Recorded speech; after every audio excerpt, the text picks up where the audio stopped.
Hello സുഹൃത്തുക്കളെ, ഇന്ന് രാത്രി നമ്മൾ യാത്ര തിരിക്കുന്നത് 13-ാം നൂറ്റാണ്ടിലെ പുരാതനമായ ഡൽഹിയിലേക്കാണ്.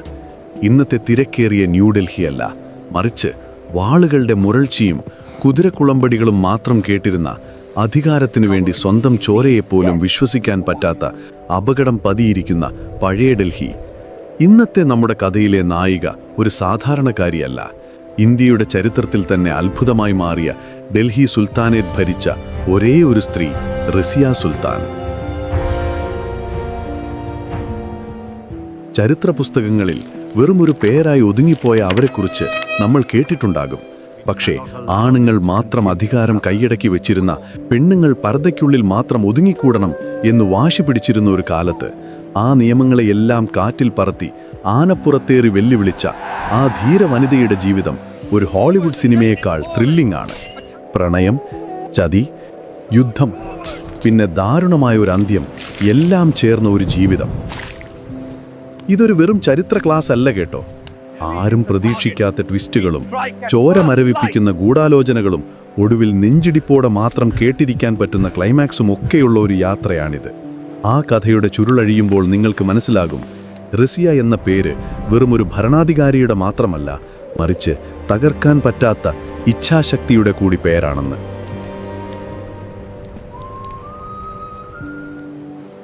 ഒരു മിനിറ്റ് സുഹൃത്തുക്കളെ, കഥ തുടങ്ങുന്നതിന് മുമ്പ് ഒരു കാര്യം.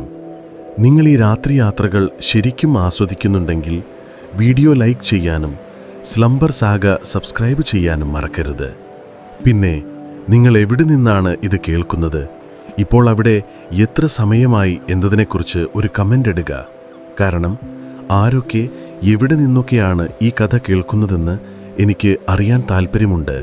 ഇപ്പോൾ നിങ്ങളുടെ ബെഡ്റൂം ലൈറ്റുകൾ ഡിം ചെയ്യുക. നല്ലൊരു പശ്ചാത്തല ശബ്ദത്തിനായി ആ ഫാൻ ഓൺ ചെയ്യുക. ഇന്ന് രാത്രിയിലെ ഈ യാത്രയിലേക്ക് നമുക്ക് ഒരുമിച്ച് മുന്നോട്ട് പോകാം. നമ്മുടെ കഥ തുടങ്ങുന്നത് 1230കളുടെ തുടക്കത്തിലാണ്. ഉത്തരേന്ത്യ ഭരിക്കുന്നത് അടിമവംശം അഥവാ മംലൂക്ക് രാജവംശമാണ്. അടിമവംശം എന്ന് കേൾക്കുമ്പോൾ തന്നെ നിങ്ങൾക്ക് അത്ഭുതം തോന്നിയേക്കാം. അതെ, അടിമകളായി വിൽക്കപ്പെട്ടവർ സ്വന്തം കഴിവുകൊണ്ട് രാജാക്കന്മാരായി മാറിയ ചരിത്രമാണത്. ആ സമയത്ത് ഡൽഹി ഭരിച്ചിരുന്നത് ഷംസുദ്ദീൻ ഇൽതുത്മിഷ് എന്ന കരുത്തനായ സുൽത്താനായിരുന്നു. ഇദ്ദേഹം നിസ്സാരക്കാരനായിരുന്നില്ല. ഡൽഹിയെ ഒരു വലിയ സാമ്രാജ്യമാക്കി മാറ്റിയ, കുത്തബ് മിനാറിൻ്റെ പണി പൂർത്തിയാക്കിയ വലിയ ദീർഘവീക്ഷണമുള്ള ഭരണാധികാരി. പക്ഷേ സുൽത്താൻ ഇൽതുത്മിഷിന് വലിയൊരു തലവേദന ഉണ്ടായിരുന്നു. സാധാരണ രാജാക്കന്മാർക്കുണ്ടാകുന്നത് പോലെ അയൽ രാജ്യത്തെ ശത്രുക്കളായിരുന്നില്ല അദ്ദേഹത്തിൻ്റെ പ്രശ്നം, സ്വന്തം മക്കളായിരുന്നു. സുൽത്താന് കുറേ ആൺമക്കളുണ്ടായിരുന്നു.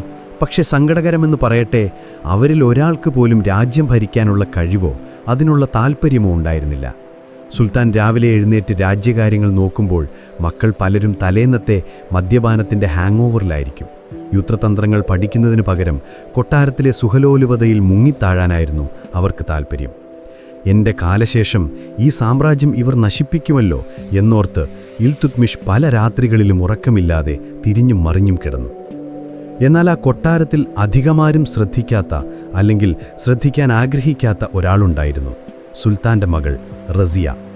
മറ്റുള്ള രാജകുമാരിമാർ അന്തഃപുരങ്ങളിലിരുന്ന് തുന്നൽ പണികളും പാചകവും പഠിച്ചപ്പോൾ റസിയ ചെയ്തത് വേറൊന്നാണ്. അവൾ പിതാവിൻ്റെ കൂടെ നടന്നു, വാൾപ്പായറ്റ് പഠിച്ചു, കുതിരസവാരി നടത്തി, അമ്പെയ്ത്ത് അഭ്യസിച്ചു. അക്കാലത്തെ പെൺകുട്ടികൾക്ക് ഇതൊക്കെ നിഷിദ്ധമായിരുന്നുവെന്ന് പ്രത്യേകം പറയേണ്ടതില്ലല്ലോ. പക്ഷേ ഇൽതുത്മിഷ് മകളെ തടഞ്ഞില്ല. കാരണം തൻ്റെ ആൺമക്കളിൽ കാണാത്ത ഒരു തീപ്പൊരി അവൾക്കുണ്ടായിരുന്നുവെന്ന് ആ പിതാവ് തിരിച്ചറിഞ്ഞിരുന്നു. ഒരു ദിവസം ഇൽതുത്മിഷ് ഗ്വാളിയോർ കോട്ട പിടിച്ചടക്കാൻ ഒരു യുദ്ധത്തിന് പുറപ്പെടാൻ തീരുമാനിച്ചു. സാധാരണഗതിയിൽ സുൽത്താൻ തലസ്ഥാനം വിട്ടുപോകുമ്പോൾ ഭരണം ഏതെങ്കിലും വിശ്വസ്തനായ മന്ത്രിയെ അല്ലെങ്കിൽ മുതിർന്ന മകനെയാണ് ഏൽപ്പിക്കാറുള്ളത്. പക്ഷേ ഇത്തവണ സുൽത്താൻ എടുത്ത തീരുമാനം ഡൽഹിയെ ഞെട്ടിച്ചു. അദ്ദേഹം ഡൽഹിയുടെ പൂർണ്ണ ചുമതല മകളായ റസിയയെ ഏൽപ്പിച്ചു. കൊട്ടാരത്തിലെ പ്രഭുക്കന്മാരും മന്ത്രിമാരും പരസ്പരം നോക്കി മുറുമുറുത്തു. ഒരു പെണ്ണോ? ഡൽഹി ഭരിക്കാനോ? സുൽത്താന് ഭ്രാന്തായോ? പലരും രഹസ്യമായി ചോദിച്ചു. അവർക്കത് ചിന്തിക്കാൻ പോലും പറ്റാത്ത കാര്യമായിരുന്നു. കാരണം അവരുടെ ലോകത്ത് സ്ത്രീകൾക്ക് അധികാരമില്ല. അവർ വെറും കാഴ്ചവസ്തുക്കൾ മാത്രമാണ്. എന്നാൽ സുൽത്താന്റെ കൽപ്പന അനുസരിക്കുകയല്ലാതെ അവർക്ക് വേറെ വഴിയില്ലായിരുന്നു. മാസങ്ങൾ നീണ്ട യുദ്ധം കഴിഞ്ഞ് ഇൽതുത്മിഷ് തിരിച്ചെത്തിയപ്പോൾ കണ്ട കാഴ്ച അദ്ദേഹത്തെ അത്ഭുതപ്പെടുത്തി. തന്റെ ആൺമക്കൾ ഭരിക്കുമ്പോഴുണ്ടാകുന്നതിനേക്കാൾ ഭംഗിയായി ഒരു പ്രശ്നവും ഉണ്ടാകാതെ റസിയ ഡൽഹി ഭരിച്ചിരിക്കുന്നു. വരവു ചെലവ് കണക്കുകൾ കൃത്യം, ജനങ്ങളുടെ പരാതികൾക്ക് പരിഹാരം, ക്രമസമാധാനം ഭദ്രം. അന്ന് ഇൽതുത്മിഷിന് ഒരു കാര്യം ഉറപ്പായി: തന്റെ പിൻഗാമി തന്റെ മൂത്ത മകനല്ല, മറിച്ച് ഈ പെൺകുട്ടിയാണ്. ഇത് ഒരു ചെറിയ തീരുമാനമായിരുന്നില്ല. 13-ാം നൂറ്റാണ്ടാണ്, ഓർക്കണം. ഇന്നത്തെ പോലെ ജനാധിപത്യമോ സ്ത്രീ ശാക്തീകരണമോ ഒന്നും കേട്ടുകേൾവി പോലും ഇല്ലാത്ത കാലം. ഇസ്ലാം മത നിയമപ്രകാരവും അന്നത്തെ തുർക്കിഷ് പാരമ്പര്യമനുസരിച്ചും ഒരു സ്ത്രീ ഭരണാധികാരിയാവുക എന്നത് ചിന്തിക്കാൻ പോലും പറ്റാത്ത കാര്യമാണ്. പക്ഷേ ഇൽതുത്മിഷ് തന്റെ തീരുമാനത്തിൽ ഉറച്ചുനിന്നു. അദ്ദേഹം തന്റെ കൊട്ടാര എഴുത്തുകാരനെ വിളിച്ച് ചരിത്രപ്രസിദ്ധമായ ആ ഒസിയത്ത് എഴുതിച്ചു: എന്റെ മരണം ശേഷം എന്റെ മകൾ റസിയയായിരിക്കും ഡൽഹിയുടെ സുൽത്താൻ. ഇത് കേട്ടപ്പോൾ മന്ത്രിസഭയിലെ പലരുടെയും മുഖം കറുത്തു. പ്രത്യേകിച്ചും ചഹൽഗാനി എന്നറിയപ്പെടുന്ന 40 പ്രഭുക്കന്മാരുടെ സംഘം. ഇവരെക്കുറിച്ച് നമ്മൾ വഴിയെ വിശദമായി പറയും. കാരണം ഈ കഥയിലെ വില്ലന്മാർ പലപ്പോഴും ഇവരാണ്. സുൽത്താന്റെ വിശ്വസ്തരായ അടിമകളായി തുടങ്ങിയവരാണെങ്കിലും ഇവർക്ക് വലിയ അധികാരങ്ങളുണ്ടായിരുന്നു. ഒരു പെണ്ണിന്റെ മുന്നിൽ തലകുനിക്കാനോ ഞങ്ങളോ? ഇവരുടെ ഈഗോ വല്ലാതെ മുറിപ്പെട്ടു. അവർ സുൽത്താനോട് നേരിട്ട് എതിർപ്പ് പ്രകടിപ്പിച്ചില്ലെങ്കിലും ഉള്ളിൽ പകയും അമർഷവും പുകഞ്ഞു തുടങ്ങിയിരുന്നു.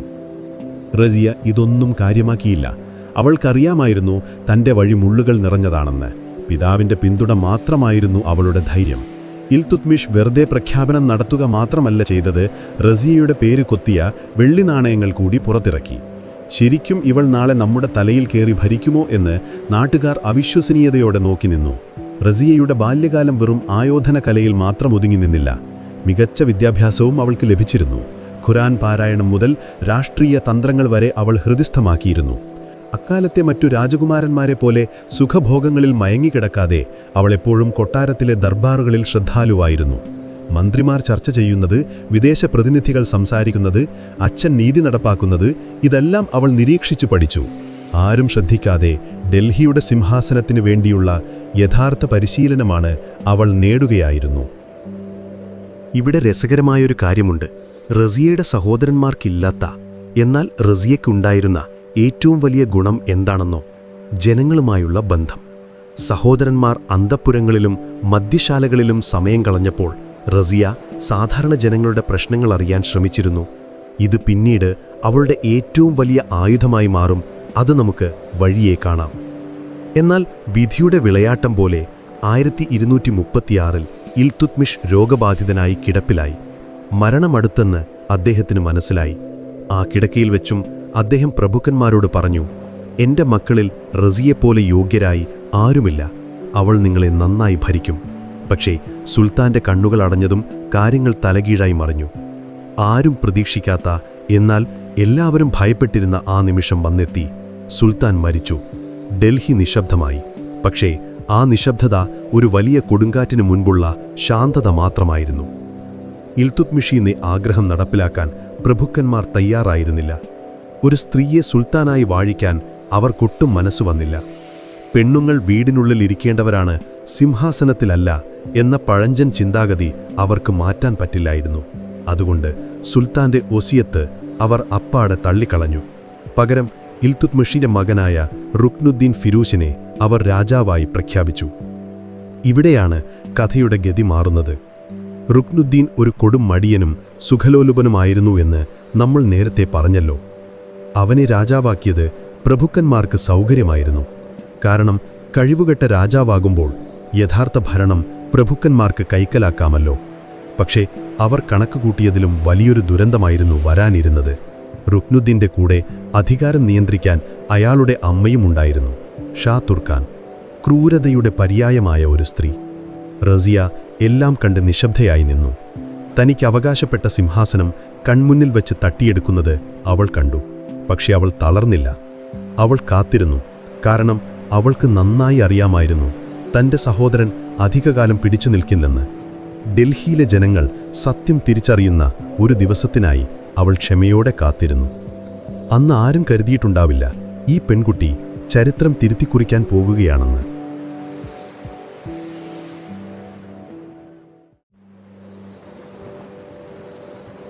ഇൽതുത്മിഷ് എന്ന വടവൃക്ഷം വീണതോടെ ഡൽഹിയുടെ അന്തരീക്ഷം ആകെ മാറി മറഞ്ഞു. അതുവരെ ഉണ്ടായിരുന്ന ഗൗരവവും അച്ചടക്കവും കൊട്ടാരത്തിൽ നിന്ന് പടിയിറങ്ങി. പകരം അവിടേക്ക് കടന്നുവന്നത് ആർഭാടത്തിൻ്റെയും ഉന്മാദത്തിൻ്റെയും കാറ്റായിരുന്നു.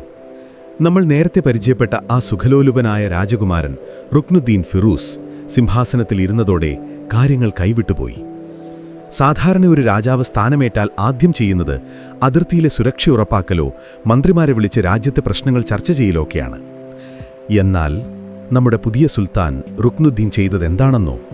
അദ്ദേഹം ഡൽഹിയിലെ ഏറ്റവും മികച്ച ഗായകരെയും നർത്തകികളെയും മദ്യവിതരണക്കാരെയും കൊട്ടാരത്തിലേക്ക് ക്ഷണിച്ചു. ഭരണമൊക്കെ മന്ത്രിമാർ നോക്കിക്കോളും, എനിക്ക് കുറച്ച് അടിച്ചുപൊളിക്കണം എന്ന മട്ടിലായിരുന്നു കക്ഷിയുടെ പ്രകടനം.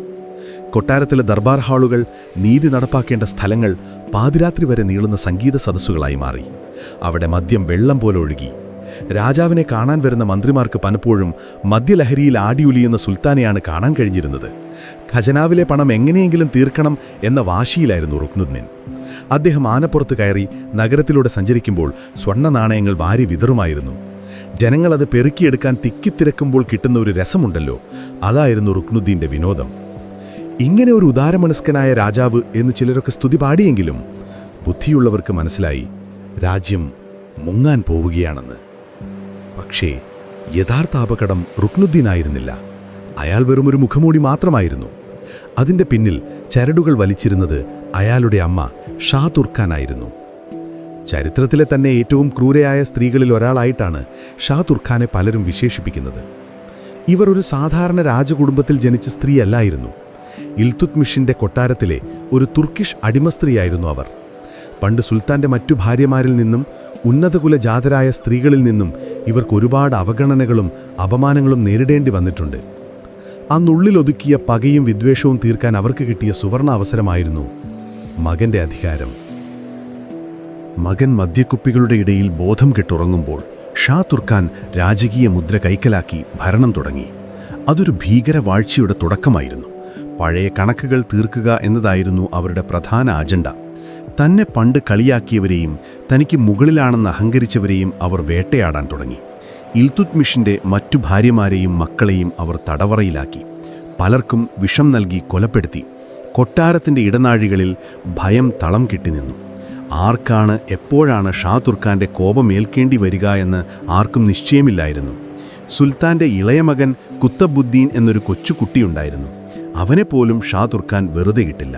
ആ കുട്ടിയുടെ കണ്ണുകൾ ചൂഴ്ന്നെടുത്ത് അവനെ അന്ധനാക്കി കൊലപ്പെടുത്തിയ ആ ക്രൂരത ഡൽഹിയെ ഞെട്ടിച്ചു. സ്വന്തം അധികാരം നിലനിർത്താൻ ഏതറ്റം വരെയും പോകാൻ അവർ മടിക്കില്ല എന്നതിൻ്റെ തെളിവായിരുന്നു അത്. എൻ്റെ മകനെതിരെ ആരെങ്കിലും വിരലനക്കിയാൽ ആ വിരൽ പിന്നെ ബാക്കിയുണ്ടാവില്ല എന്നതായിരുന്നു അവരുടെ പ്രഖ്യാപിത നയം. പ്രഭുക്കന്മാർക്ക് പോലും ഷാ തുർഖാനെ ഭയമായിരുന്നു. മദ്യപാനിയായ രാജാവിനെ നിയന്ത്രിക്കാമെന്ന് കരുതിയ ചെഹൽഗാനി പ്രഭുക്കന്മാർക്ക് ഇപ്പോൾ മനസ്സിലായി തങ്ങൾ വളർത്തിയത് ഒരു മടിയൻ രാജാവിനെയല്ല, മറിച്ച് ഒരു വിഷപ്പാമ്പിനെയാണെന്നും. അപ്പോഴും ഡൽഹിയിലെ ജനങ്ങൾ സഹിച്ചു. രാജാവ് മണ്ടനായാലും അമ്മ ക്രൂരയായാലും രാജവംശത്തോടുള്ള കൂറ് കാരണം അവർ മിണ്ടാതിരുന്നു. പക്ഷേ ഖജനാവ് കാലിയാവുകയും നികുതികൾ ക്രൂരമാവുകയും ചെയ്തപ്പോൾ ജനങ്ങളുടെ മുറുമുറുപ്പ് കൂടി വന്നു. റുക്നുദ്ദീൻ ഇതൊന്നും അറിഞ്ഞില്ല. അദ്ദേഹം തൻ്റെ ആനപ്പോരുകളിലും നൃത്ത സദസ്സുകളിലും മുഴുകി ജീവിച്ചു. രാജ്യം കത്തുമ്പോൾ വീണ വായിച്ച നീറോ ചക്രവർത്തിയെപ്പോലെയായിരുന്നു റുക്നുദ്ദീൻ. എന്നാൽ ഷാ തുർഖാൻ എല്ലാം അറിയുന്നുണ്ടായിരുന്നു. അവളുടെ കണ്ണുകൾ എപ്പോഴും തിരഞ്ഞുകൊണ്ടിരുന്നത് ഒരാളെ മാത്രമാണ്, റസിയയാണ്. റസിയ ഈ സമയം അത്രയും കൊട്ടാരത്തിലൊരു നിഴൽ പോലെ കഴിയുകയായിരുന്നു. ഷാ തുർഖാൻ്റെ നോട്ടം തൻ്റെ മേലുണ്ടെന്ന് റസിയയ്ക്ക് നന്നായി അറിയാമായിരുന്നു. തൻ്റെ സഹോദരന്മാരെ ഓരോരുത്തരെയായി ഷാ തുർഖാൻ ഇല്ലാതാക്കുന്നത് അവൾ കാണുന്നുണ്ടായിരുന്നു. അടുത്ത ഊഴം തൻ്റേതാണെന്ന് മനസ്സിലാക്കാൻ വലിയ ജ്യോത്സ്യപ്രവചനത്തിൻ്റെ ഒന്നും ആവശ്യമില്ലല്ലോ. റസിയയുടെ സുഹൃത്തുക്കളും അഭ്യുദയരാംക്ഷികളും അവളോട് പറഞ്ഞു, റസിയ, ഇവിടെ നിൽക്കുന്നത് അപകടമാണ്, ഓടിപ്പോകുന്നതാണ് നല്ലത്. പക്ഷേ റസിയയുടെ രക്തത്തിൽ ഓടിപ്പോകുന്ന ശീലമില്ലായിരുന്നു. ഷാ തുർഖാൻ റസിയയെ കൊല്ലാൻ പല പദ്ധതികളും ആവിഷ്കരിച്ചു. ഒരിക്കൽ ഭക്ഷണത്തിൽ വിഷം ചേർക്കാൻ ശ്രമിച്ചു. മറ്റൊരിക്കൽ കൊട്ടാരത്തിലെ ഇരുളടഞ്ഞ കോണിൽ വെച്ച് അപായപ്പെടുത്താൻ വാടക കൊലയാളികളെ ഏർപ്പാടാക്കി. എന്നാൽ റസിയയുടെ ബുദ്ധിശക്തിയും അവൾക്ക് കൊട്ടാരത്തിലെ വേലക്കാരുടെ ഇടയിലുണ്ടായിരുന്ന സ്വാധീനവും അവളെ രക്ഷിച്ചു. ഷാ തുർഖാന്റെ ഓരോ നീക്കവും റസിയ മുൻകൂട്ടി അറിഞ്ഞിരുന്നു. റസിയ വെറുതെ ഭയന്നിരിക്കുകയായിരുന്നില്ല. അവൾ ജനങ്ങളുടെ ഇടയിൽ തൻ്റെ സ്വാധീനം വർദ്ധിപ്പിക്കുകയായിരുന്നു. റുക്നുദ്ദീൻ്റെ ദുർഭരണത്തിൽ മനംമടുത്ത ജനങ്ങൾ ഇൽതുത്മിഷിൻ്റെ കാലം എത്ര നന്നായിരുന്നു എന്നോർത്ത് നെടുവീർപ്പിട്ടു. ആ ഓർമ്മകളിലേക്ക് റസിയ എന്ന പേര് പതിയെ കടന്നു വന്നു. ഈ സമയത്താണ് കാര്യങ്ങൾ കൈവിട്ടു പോകുന്ന തരത്തിലേക്ക് വളർന്നത്. ഡൽഹിയിലെ കുഴപ്പങ്ങൾ കേട്ടറിഞ്ഞ് ഇൽതുത്മിഷിന്റെ പഴയ ഗവർണർമാർ അഥവാ ഇക്താദാർമാർ പലരും ലഹള തുടങ്ങി. ഔധ്, ബദായൂൻ, മുൾത്താൻ, ലാഹോർ തുടങ്ങിയ സ്ഥലങ്ങളിലെ ഗവർണർമാർ റുക്നുദ്ദീന്റെ ഭരണം അംഗീകരിക്കാൻ തയ്യാറല്ലെന്ന് പ്രഖ്യാപിച്ചു. പെണ്ണുവിടനായൊരു രാജാവിനും ക്രൂരയായ അമ്മയ്ക്കും കപ്പം നൽകാൻ ഞങ്ങളില്ല എന്നവർ പരസ്യമായി വെല്ലുവിളിച്ചു. ഇത് വലിയൊരു പ്രതിസന്ധിയായിരുന്നു. കാരണം ഈ ഗവർണർമാരാണ് സുൽത്താന് സൈന്യത്തെയും പണവും നൽകുന്നത്. അവർ തിരിഞ്ഞാൽ പിന്നെ സുൽത്താന്റെ കഥ കഴിഞ്ഞു. ഗത്യന്തരമില്ലാതെ റുക്നുദ്ദീൻ തന്റെ സുഖലോലുപതയിൽ നിന്ന് എഴുന്നേറ്റു. ലഹള അടിച്ചമർത്താൻ വലിയൊരു സൈന്യവുമായി അയാൾ ഡൽഹിയിൽ നിന്ന് പുറപ്പെട്ടു. ഇതാണ് റസിയ കാത്തിരുന്ന നിമിഷം. ഡൽഹിയിൽ ഇപ്പോൾ രാജാവില്ല, ക്രൂരയായ ഷാ തുർക്കാൻ മാത്രമാണുള്ളത്. സൈന്യം ഭൂരിഭാഗവും രാജാവിൻ്റെ കൂടെ പോയിരിക്കുന്നു. കൊട്ടാരം അരക്ഷിതാവസ്ഥയിലാണ്. ഷാ തുർക്കാൻ കരുതിയത് റസിയയെ തീർക്കാൻ പറ്റിയ ഏറ്റവും നല്ല സമയം ഇതാണെന്നാണ്. രാജാവ് തിരിച്ചു വരുമ്പോഴേക്കും റസിയുടെ കഥ കഴിക്കണം എന്നവർ തീരുമാനിച്ചു. എന്നാൽ ഷാ തുർക്കാന്റെ കണക്കുകൂട്ടലുകൾ പിഴച്ചു. റസിയ ഒരു സാധാരണ ഇരയല്ലെന്ന് അവർ വൈകിയാണ് തിരിച്ചറിഞ്ഞത്. റസിയയ്ക്കറിയാമായിരുന്നു, ഇനി കാത്തിരുന്നിട്ട് കാര്യമില്ല. ഒന്നുകിൽ മരണം, അല്ലെങ്കിൽ അധികാരം. ഇത് രണ്ടിലൊന്ന് തിരഞ്ഞെടുക്കേണ്ട സമയം വന്നെത്തി. ഷാ തുർക്കാൻ റസിയെ പിടികൂടാൻ ഭടന്മാരെ അയക്കുന്നതിന് തൊട്ടുമുമ്പ് ഡൽഹിയിലെ അന്തരീക്ഷം മാറി. പള്ളികളിൽ ബാങ്ക് വിളിക്കുന്ന ശബ്ദം കേൾക്കാറായി. അന്ന് വെള്ളിയാഴ്ചയായിരുന്നു. മുസ്ലിങ്ങളെ സംബന്ധിച്ചിടത്തോളം പ്രാർത്ഥനയുടെയും ഒത്തുചേരലിൻ്റെയും ദിവസം. റസിയ തൻ്റെ മുറിയിൽ നിന്ന് പുറത്തിറങ്ങി. അന്നവൾ ധരിച്ചിരുന്നത് സാധാരണ രാജകുമാരിമാർ ധരിക്കുന്ന പട്ടുവസ്ത്രങ്ങളായിരുന്നില്ല. അവളുടെ വസ്ത്രത്തിന് ഒരു പ്രത്യേകതയുണ്ടായിരുന്നു. അത് വെറും ഒരു ഫാഷൻ ചോയ്സ് ആയിരുന്നില്ല, മറിച്ച് ഒരു വലിയ സന്ദേശമായിരുന്നു. റുക്നുദ്ദീൻ ഡൽഹി വിട്ടുപോയ ആ വിടവ് മുതലെടുത്ത് ഷാ തുർക്കാന്റെ മൂക്കിന് താഴെ കൂടി റസിയ തന്റെ നീക്കം ആരംഭിച്ചു. കൊട്ടാരത്തിന്റെ മതിലുകൾക്കുള്ളിൽ ഒതുങ്ങി നിൽക്കേണ്ട ഒന്നായിരുന്നില്ല അത്. ഡൽഹിയിലെ തെരുവുകൾ സാക്ഷിയാകാൻ പോകുന്ന ഒരു വലിയ വിപ്ലവത്തിന് തിരികൊളുത്താൻ റസിയ തയ്യാറെടുത്തു കഴിഞ്ഞു.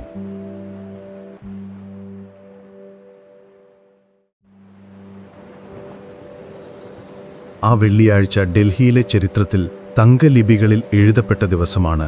കുത്തബ് മിനാറിന്റെ നിഴലിലുള്ള ഖൂവത്തുൽ ഇസ്ലാം പള്ളിയിലേക്ക് പതിവ് പോലെ പ്രാർത്ഥനയ്ക്കായി ആയിരക്കണക്കിന് ആളുകൾ ഒഴുകിയെത്തുകയായിരുന്നു.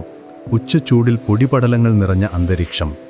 ജനങ്ങളുടെ മനസ്സിൽ മുഴുവൻ ഭരണകൂടത്തോടുള്ള അമർഷവും വിശപ്പും ഭയവും നിറഞ്ഞു നിൽക്കുകയാണ്.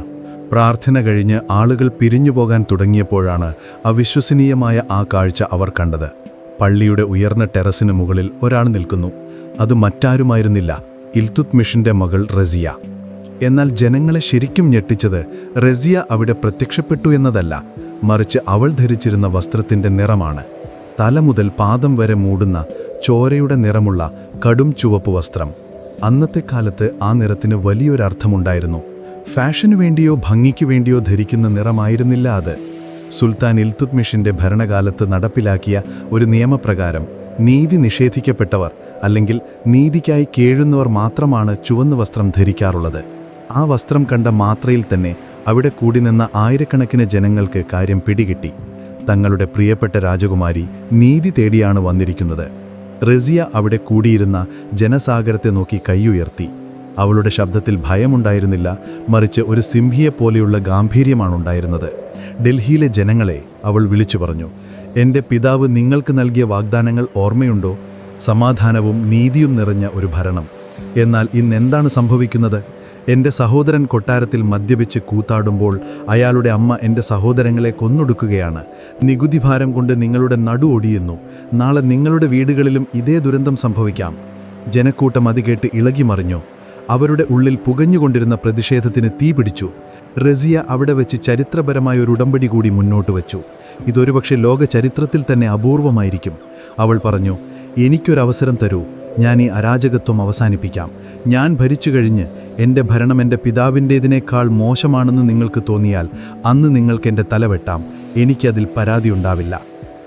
ഇതൊരു വെറും ഡയലോഗായിരുന്നില്ല, സ്വന്തം ജീവൻ പണയം വെച്ചുള്ള ഒരു വെല്ലുവിളിയായിരുന്നു. ജനങ്ങൾക്കത് വിശ്വസിക്കാൻ കഴിഞ്ഞില്ല. സാധാരണ രാജാക്കന്മാർ ജനങ്ങളെ ഭീഷണിപ്പെടുത്താറാണ് പതിവ്. എന്നാൽ ഇവിടെ ഒരു ഭരണാധികാരി ജനങ്ങൾക്ക് മുന്നിൽ സ്വന്തം ജീവൻ വെച്ച് വാക്കുതരുന്നു. ആ നിമിഷം ഡൽഹിയിലെ ജനങ്ങൾ തീരുമാനിച്ചു, ഇവളാണ് ഞങ്ങളുടെ സുൽത്താൻ. ആവേശഭരിതരായ ജനക്കൂട്ടം റസിയ സുൽത്താൻ നീണാൾ വാഴട്ടെ എന്നാർത്തു വിളിക്കാൻ തുടങ്ങി. പള്ളിയുടെ പരിസരം ആ മുദ്രാവാക്യങ്ങൾ കൊണ്ട് വിറച്ചു. അവിടെ ഒരു വിപ്ലവം ജനിക്കുകയായിരുന്നു. അതുവരെ പ്രഭുക്കന്മാരും മന്ത്രിമാരും ചേർന്ന് തീരുമാനിച്ചിരുന്ന രാജാവെന്ന രീതി മാറി സാധാരണക്കാരായ ജനങ്ങൾ തങ്ങളുടെ നേതാവിനെ തിരഞ്ഞെടുക്കുന്ന അപൂർവ നിമിഷം.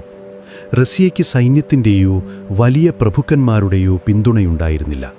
അവൾക്കുണ്ടായിരുന്നത് മുഷിഞ്ഞ വസ്ത്രം ധരിച്ച, വിശന്ന വയറുള്ള, എന്നാൽ ആവേശം കൊണ്ട് കത്തുന്ന സാധാരണക്കാരുടെ ഒരു വലിയ പടയായിരുന്നു. ആ ചുവന്ന വസ്ത്രധാരിയായ പെൺകുട്ടിയുടെ പിന്നിൽ അണിനിരന്ന ജനക്കൂട്ടം നേരെ ലക്ഷ്യമാക്കിയത് കൊട്ടാരമായിരുന്നു. ഷാതുർഖാൻ കൊട്ടാരത്തിനുള്ളിൽ സുരക്ഷിതയാണെന്ന് വിശ്വസിച്ചിരിക്കുകയായിരുന്നു. എന്നാൽ പുറത്തു കേട്ട ഇരമ്പൽ കടൽ കരയിലേക്ക് അടിച്ചു കയറുന്നത് പോലെയായിരുന്നു. കൊട്ടാരത്തിൻ്റെ വലിയ കവാടങ്ങൾ ജനരോഷത്തിന് മുന്നിൽ തകർന്നു വീണു. കാവൽക്കാർക്കൊന്നും ചെയ്യാൻ കഴിഞ്ഞില്ല. ഒരു നഗരം മുഴുവൻ ഇരച്ചു വരുമ്പോൾ തടുത്തു നിർത്താൻ ഏതായുധത്തിനാണ് കഴിയുക? ഷാതുർഖാൻ്റെ അഹങ്കാരത്തിന് അവിടെ തിരശീല വീണു. അതുവരെ മറ്റുള്ളവരെ വിറപ്പിച്ചിരുന്ന ആ ക്രൂരയായ സ്ത്രീ ജനക്കൂട്ടം അന്തഃപുരത്തിലേക്ക് ഇരച്ചു കയറിയപ്പോൾ ഭയന്ന് വിറച്ചു. സ്വന്തം മകൻ്റെ അധികാരത്തിൻ്റെ ബലത്തിൽ നടത്തിയ ക്രൂരതകൾക്ക് ജനം അവിടെ വെച്ച് കണക്ക് ചോദിച്ചു. റസിയയുടെ അനുയായികൾ ഷാതുർഖാനെ പിടികൂടി തടവിലാക്കി. കുറച്ചുനാൾ മുമ്പ് വരെ റസിയയെ കൊല്ലാൻ പദ്ധതിയിട്ടിരുന്ന അതേ തടവറയിൽ ഷാതുർഖാൻ ബന്ധിയാക്കപ്പെട്ടു. ഇതേസമയം നമ്മുടെ പാവം സുൽത്താൻ റുക്നുദ്ദീൻ ഫിറോസ് ഇതൊന്നും അറിയാതെ ലഹളയൊക്കെ ഒതുക്കി വിജയശ്രീലാളിതനായി തിരിച്ചു വരികയായിരുന്നു. ഘോഷയാത്രയോടെ ഡൽഹിയിലേക്ക് പ്രവേശിച്ച അദ്ദേഹത്തെ കാത്തിരുന്നത് പൂമാലകളായിരുന്നില്ല. പകരം കയ്യിൽ വടിയും കല്ലുകളുമായി നിൽക്കുന്ന രോഷാകുലരായ ജനക്കൂട്ടമായിരുന്നു. സ്വന്തം തലസ്ഥാനത്ത് താൻ അന്യനാക്കപ്പെട്ട വിവരം റുക്നുദ്ദീൻ ഞെട്ടലോടെ തിരിച്ചറിഞ്ഞു. കൂടെ ഉണ്ടായിരുന്ന സൈനികർ പോലും ജനവികാരം കണ്ട് പിന്തിരിഞ്ഞു. ഇനി ഇയാളെ രക്ഷിക്കാൻ നോക്കിയിട്ട് കാര്യമില്ല എന്നവർക്ക് മനസ്സിലായി കാണും. അധികാരത്തിൻ്റെ ഉന്നതിയിൽ നിന്ന് റുക്നുദ്ദീൻ നേരെ വീണത് തടവറയിലേക്കാണ്. 6 മാസവും 28 ദിവസവും നീണ്ടുനിന്ന് ആ അരാജക ഭരണത്തിന് അങ്ങനെ അന്ത്യമായി. അധികം താമസിയാതെ റുക്നുദ്ദീൻ വധിക്കപ്പെട്ടു. അങ്ങനെ ഡൽഹിയുടെ ചരിത്രത്തിൽ ആദ്യമായി ഒരു സ്ത്രീ, അതും ജനങ്ങളുടെ പിന്തുണയോടെ, സിംഹാസനത്തിലേറി. റസിയ സുൽത്താൻ അധികാരമേറ്റപ്പോൾ അത് വെറുമൊരു ചടങ്ങായിരുന്നില്ല.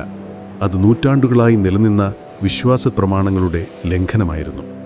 ചഹൽഗാനി എന്നറിയപ്പെടുന്ന 40 പ്രഭുക്കന്മാർ ഈ കാഴ്ച കണ്ട് സ്തംഭിച്ചുപോയി. സാധാരണഗതിയിൽ പുതിയ സുൽത്താനെ തീരുമാനിക്കുന്നത് ഇവരാണ്. ഇവർ ചർച്ച ചെയ്ത് വിലപേശി തങ്ങൾക്ക് വഴങ്ങുന്ന ഒരാളെ അധികാരത്തിലേറ്റും. പക്ഷേ ഇത്തവണ കളി മാറി. റസിയ ഇവരോടാരോടും അഭിപ്രായം ചോദിച്ചില്ല.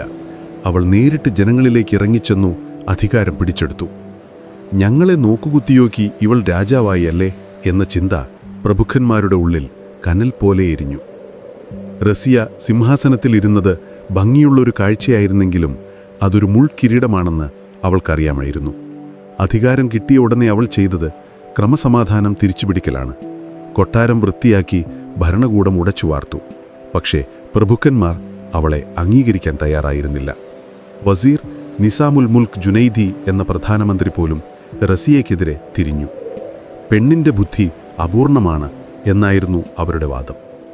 അവർ റസിയയെ താഴെയിറക്കാൻ സൈന്യവുമായി ഡൽഹി വളഞ്ഞു. പക്ഷേ റസിയ പതറിയില്ല. അവൾക്കറിയാം നേരിട്ടുള്ള യുദ്ധത്തിൽ ജയിക്കാൻ പ്രയാസമാണെന്ന്. അവിടെയാണ് റസിയയുടെ തന്ത്രജ്ഞത പുറത്തുവന്നത്. അവൾ ശത്രുപാളയത്തിൽ വിള്ളലുണ്ടാക്കാൻ തീരുമാനിച്ചു.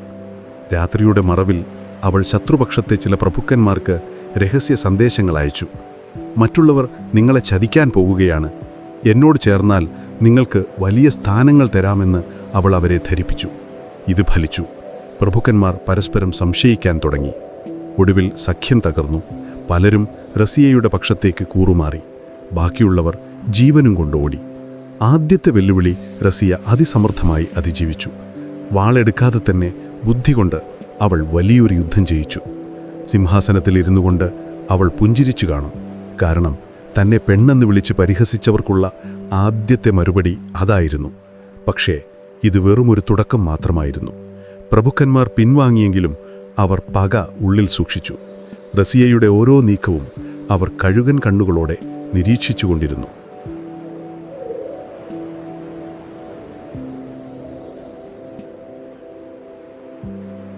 ശത്രുക്കളെ ബുദ്ധി കൊണ്ട് തോൽപ്പിച്ചെങ്കിലും റസിയയ്ക്ക് മുന്നിൽ അതിലും വലിയൊരു മതിൽ ഉയർന്നു നിൽക്കുന്നുണ്ടായിരുന്നു. കല്ലും മണ്ണും കൊണ്ട് കെട്ടിയ കോട്ടമതിലല്ല, മറിച്ച് നൂറ്റാണ്ടുകളായി സമൂഹത്തിന്റെ മനസ്സിൽ കെട്ടിപ്പൊക്കിയ ആചാരങ്ങളുടെ മതിൽ. അതിലൊന്നായിരുന്നു പർദ്ദ അല്ലെങ്കിൽ മുഖാവരണം.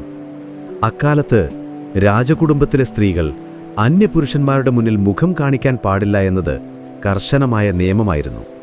സുൽത്താനായ ശേഷവും റസിയ ആദ്യമൊക്കെ ദർബാറിൽ വന്നിരുന്നത് മുഖം മറച്ചുകൊണ്ടോ അല്ലെങ്കിൽ ഒരു തിരശ്ശീലയ്ക്ക് പിന്നിൽ ഇരുന്നു കൊണ്ടോ ആയിരുന്നു. പക്ഷേ റസിയ പെട്ടെന്ന് തന്നെ ഒരു കാര്യം തിരിച്ചറിഞ്ഞു. ഒരു തിരശ്ശീലയ്ക്ക് പിന്നിൽ ഒളിച്ചിരുന്ന് എനിക്ക് ഈ രാജ്യം ഭരിക്കാനാവില്ല. ആലോചിച്ചു നോക്കൂ, ഒരു യുദ്ധം നടക്കുമ്പോൾ സേനാധിപതിക്ക് മുഖം കാണിക്കാതെ സൈന്യത്തിന് ആവേശം പകരാൻ പറ്റുമോ? നീതി നടപ്പാക്കുമ്പോൾ കുറ്റവാളിയുടെയും വാദിയുടെയും കണ്ണുകളിൽ നോക്കാതെ എങ്ങനെ സത്യം കണ്ടെത്താനാകും? മന്ത്രിമാരുടെ മുഖത്തെ ഭാവഭേദങ്ങൾ കാണാതെ അവർ കള്ളമാണോ സത്യമാണോ പറയുന്നതെന്ന് എങ്ങനെ തിരിച്ചറിയും? റസിയയ്ക്കത് മടുത്തു. അവൾ തീരുമാനിച്ചു, ഇനി ഈ ഒളിച്ചുകളിയില്ല.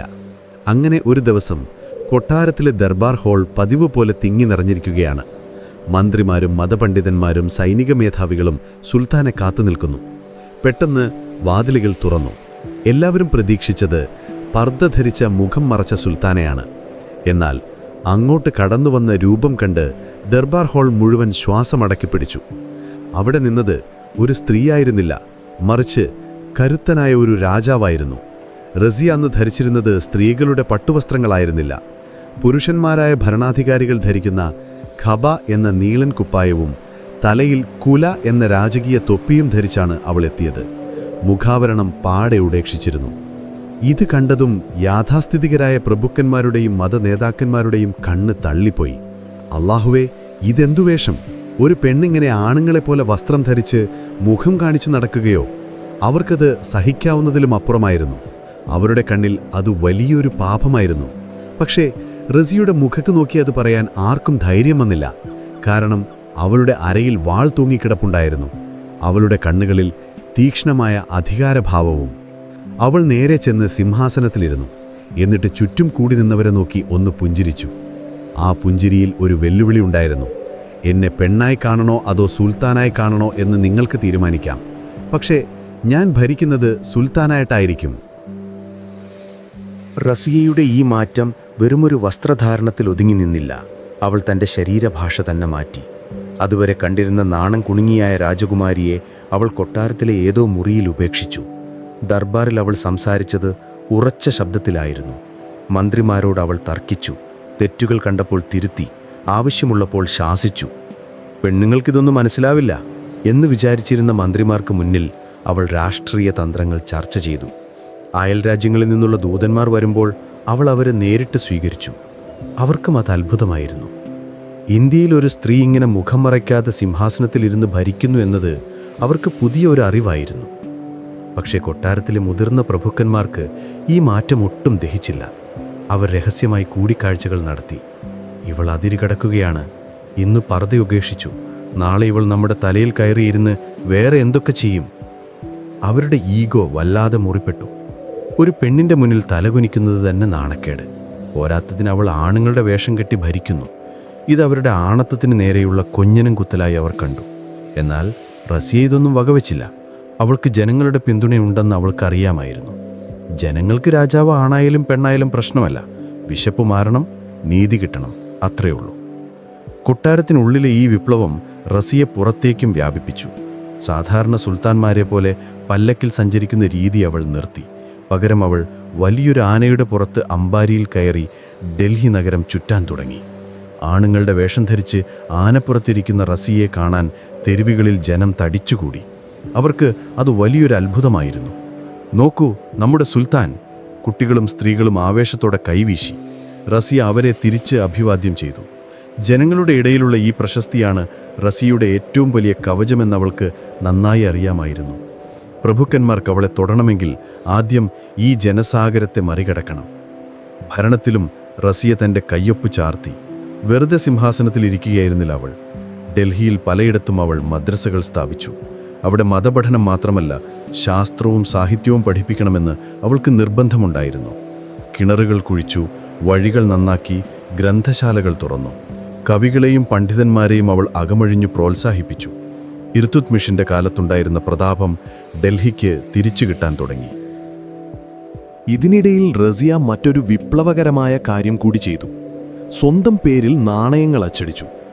ആ നാണയങ്ങളിൽ അവൾ കൊത്തിവച്ച വരികൾ ചരിത്രപ്രസിദ്ധമാണ്. സ്ത്രീകളുടെ തൂണ്, കാലഘട്ടത്തിൻ്റെ രാജ്ഞി തുടങ്ങിയ വിശേഷണങ്ങൾ അവൾ സ്വയം സ്വീകരിച്ചു. ഇവിടെ ശ്രദ്ധിക്കേണ്ട ഒരു കാര്യമുണ്ട്. സാധാരണ സുൽത്താൻ്റെ ഭാര്യയെ സുൽത്താന എന്നാണ് വിളിക്കുക. എന്നാൽ റസിയ സ്വയം വിശേഷിപ്പിച്ചത് സുൽത്താൻ എന്നു തന്നെയാണ്. അതിനർത്ഥം ഞാൻ ആരുടെയും ഭാര്യയല്ല, ഞാൻ തന്നെയാണ് ഭരണാധികാരി എന്നാണ്. ആ നാണയങ്ങൾ ഡൽഹിയിലെ അങ്ങാടികളിൽ കൈമാറ്റം ചെയ്യപ്പെടുമ്പോൾ ഓരോ തവണയും അത് ജനങ്ങളെ ഓർമ്മിപ്പിച്ചു, തങ്ങളെ ഭരിക്കുന്നത് ഒരു കരുത്തയായ സ്ത്രീയാണെന്ന്. റസിയയുടെ ഭരണ നൈപുണ്യം കണ്ട് പലരും അത്ഭുതപ്പെട്ടു. ചരിത്രകാരനായ മിൻഹാജി സിരാജ് പോലും എഴുതി, ഭരിക്കാനുള്ള എല്ലാ യോഗ്യതകളും അവൾക്കുണ്ടായിരുന്നു, പക്ഷെ അവളൊരു സ്ത്രീയായി ജനിച്ചു എന്നതായിരുന്നു ഒരേ ഒരു കുറവ്. ഒന്ന് ആലോചിച്ചു നോക്കൂ, ആ ഒരു കാരണം കൊണ്ട് മാത്രം എത്രമാത്രം എതിർപ്പുകളാണ് അവൾക്ക് നേരിടേണ്ടി വന്നത്. റസിയയുടെ സദസ്സിൽ കവിതകളും തമാശകളും മാത്രമല്ല, ഗൗരവമുള്ള ചർച്ചകളും നടന്നു. അവൾ നീതി നടപ്പാക്കുന്നതിൽ കർക്കശക്കാരിയായിരുന്നു. കള്ളന്മാരെയും അക്രമികളെയും അവൾ വെറുതെ വിട്ടില്ല. ഡൽഹിയിലെ തെരുവുകൾ സ്ത്രീകൾക്ക് പോലും സുരക്ഷിതമായി സഞ്ചരിക്കാവുന്ന ഇടങ്ങളായി മാറി. പക്ഷേ ഈ നല്ല കാലം അധികം നീണ്ടു നിൽക്കില്ലെന്ന് അന്തരീക്ഷത്തിലെ മാറ്റങ്ങൾ സൂചിപ്പിക്കുന്നുണ്ടായിരുന്നു. റസിയയുടെ ഈ പരിഷ്കാരങ്ങൾ മതപണ്ഡിതന്മാരെ വല്ലാതെ ചൊടിപ്പിച്ചു. ഇവൾ ഇസ്ലാമിക നിയമങ്ങൾ ലംഘിക്കുന്നു, അന്യപുരുഷന്മാരുടെ കൂടെ ഇടപഴകുന്നു എന്നൊക്കെ അവർ പള്ളികളിൽ പ്രസംഗിക്കാൻ തുടങ്ങി. പ്രഭുക്കന്മാർക്കത് വീണുകിട്ടിയ വടിയായി. അവർ ജനങ്ങളുടെ മനസ്സിൽ വിഷം കലർത്താൻ ഈ അവസരം ഉപയോഗിച്ചു. റസിയയുടെ ആനപ്പുറത്തുള്ള സവാരിയും പുരുഷവേഷവുമെല്ലാം ദൈവവിരുദ്ധമാണെന്ന് അവർ പ്രചരിപ്പിച്ചു. റസിയ ഇതൊക്കെ അറിഞ്ഞിട്ടും അറിഞ്ഞില്ലെന്ന് നടിച്ചു. ഒരുപക്ഷേ തൻ്റെ അധികാരം കൊണ്ട് ഇതിനെയൊക്കെ അതിജീവിക്കാമെന്ന് അവൾ അമിതമായി വിശ്വസിച്ചിട്ടുണ്ടാവാം. അല്ലെങ്കിൽ താൻ ചെയ്യുന്ന നല്ല കാര്യങ്ങൾ കണ്ട് ജനം തൻ്റെ കൂടെ നിൽക്കുമെന്ന് അവൾ കരുതി കാണും. എന്തായാലും പർദ്ദയുപേക്ഷിച്ച ആ ദിവസം റസിയ എടുത്തത് വലിയൊരു റിസ്ക് ആയിരുന്നു. അതവളെ ചരിത്രത്തിലെ നായികയാക്കി. പക്ഷെ അതോടൊപ്പം തന്നെ അവളുടെ ശത്രുക്കളുടെ എണ്ണവും വർദ്ധിപ്പിച്ചു. കൊട്ടാരത്തിലെ ഇരുളടഞ്ഞ മൂലകളിൽ റസിയയെ വീഴ്ത്താനുള്ള പുതിയ ഗൂഢാലോചനകൾക്ക് രൂപം നൽകപ്പെടുകയായിരുന്നു. ഇത്തവണ അവർ ലക്ഷ്യമിട്ടത് റസിയയുടെ ഭരണത്തെയല്ല, മറിച്ച് അവളുടെ വ്യക്തിജീവിതത്തെയാണ്.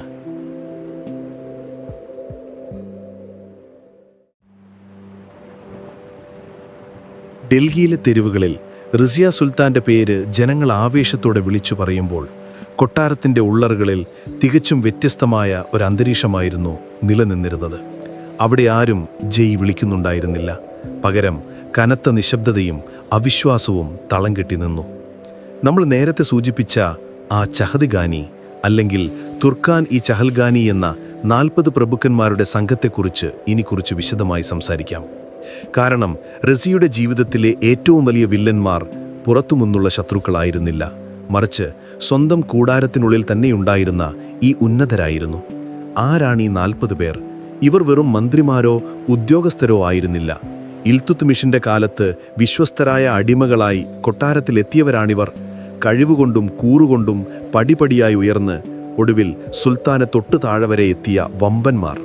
ഡൽഹി സുൽത്താനേറ്റിൻ്റെ യഥാർത്ഥ കിങ് മേക്കർമാർ ഇവരായിരുന്നു. രാജാവ് ആരാകണമെന്ന് തീരുമാനിക്കുന്നത് ഇവരാണ്. രാജാവ് എന്തു കഴിക്കണം, എന്തു ധരിക്കണം, ആരുമായി യുദ്ധം ചെയ്യണം എന്നുവരെ തീരുമാനിച്ചിരുന്നത് ഇവരുടെ രഹസ്യ യോഗങ്ങളിലായിരുന്നു.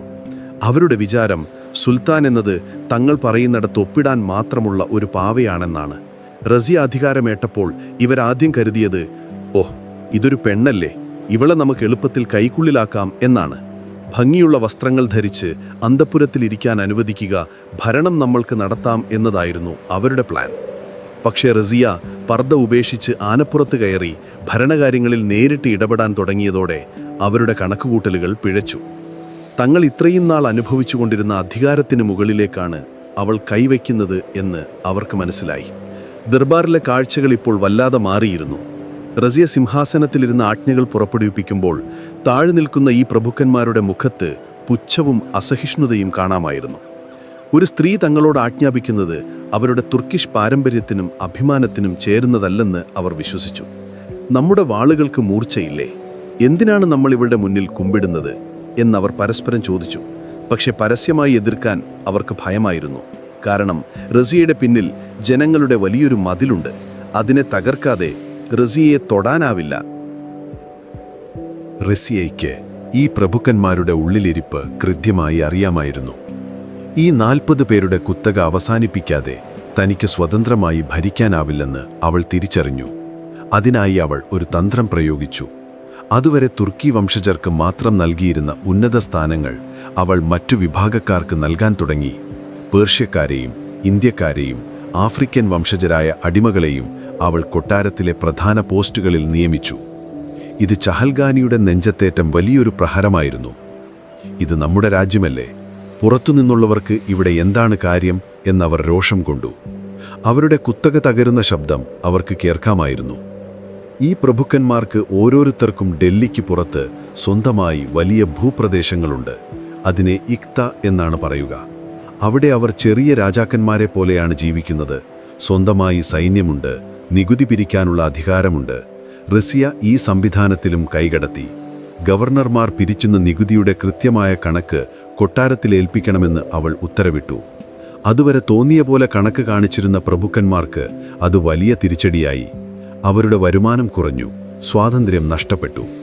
ഇവൾ നമ്മളെ വെറും ജോലിക്കാരാക്കി മാറ്റാൻ നോക്കുകയാണോ എന്ന് അവർ അമർഷത്തോടെ ചിന്തിച്ചു. ഇതോടെ കൊട്ടാരത്തിനുള്ളിലെ അന്തരീക്ഷം ഒരു സ്ഫോടക വസ്തു പോലെയായി. പകൽ സമയത്ത് റസിയയുടെ മുന്നിൽ വിനീതരായി നിൽക്കുന്ന പ്രഭുക്കന്മാർ രാത്രിയാകുമ്പോൾ രഹസ്യ താവളങ്ങളിൽ ഒത്തുകൂടി. മദ്യചഷകങ്ങൾ കൂട്ടിമുട്ടുന്ന ശബ്ദത്തിനിടയിൽ അവർ ഗൂഢാലോചനകൾ മെനഞ്ഞു. ഇവളെ താഴെ ഇറക്കണം, പക്ഷെ എങ്ങനെ? അതായിരുന്നു അവരുടെ ചർച്ചാ വിഷയം.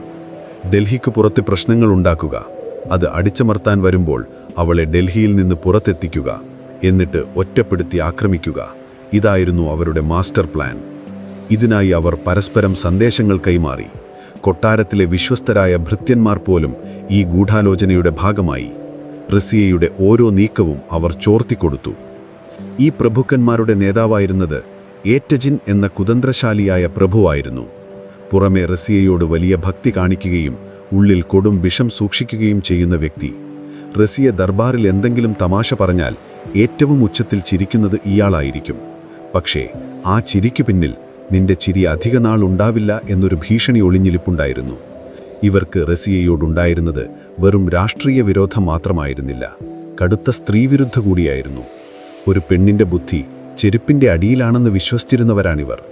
ആ ചെരുപ്പിന് മുകളിൽ സിംഹാസനമിരിക്കുന്നത് അവർക്ക് സഹിക്കാൻ പറ്റിയില്ല. റസിയ ഇതെല്ലാം മണത്തറിഞ്ഞിരുന്നു. കൊട്ടാരത്തിലെ ചുവരുകൾക്ക് പോലും ചെവികളുണ്ടെന്ന് അവൾക്കറിയാം. അതുകൊണ്ട് അവൾ സ്വന്തം ചാരശൃംഖലയെ ശക്തിപ്പെടുത്തി. പ്രഭുക്കന്മാരുടെ രഹസ്യയോഗങ്ങളിൽ എന്ത് ചർച്ച നടക്കുന്നുവെന്ന് പിറ്റേന്ന് രാവിലെ തന്നെ റസിയ അറിയുമായിരുന്നു.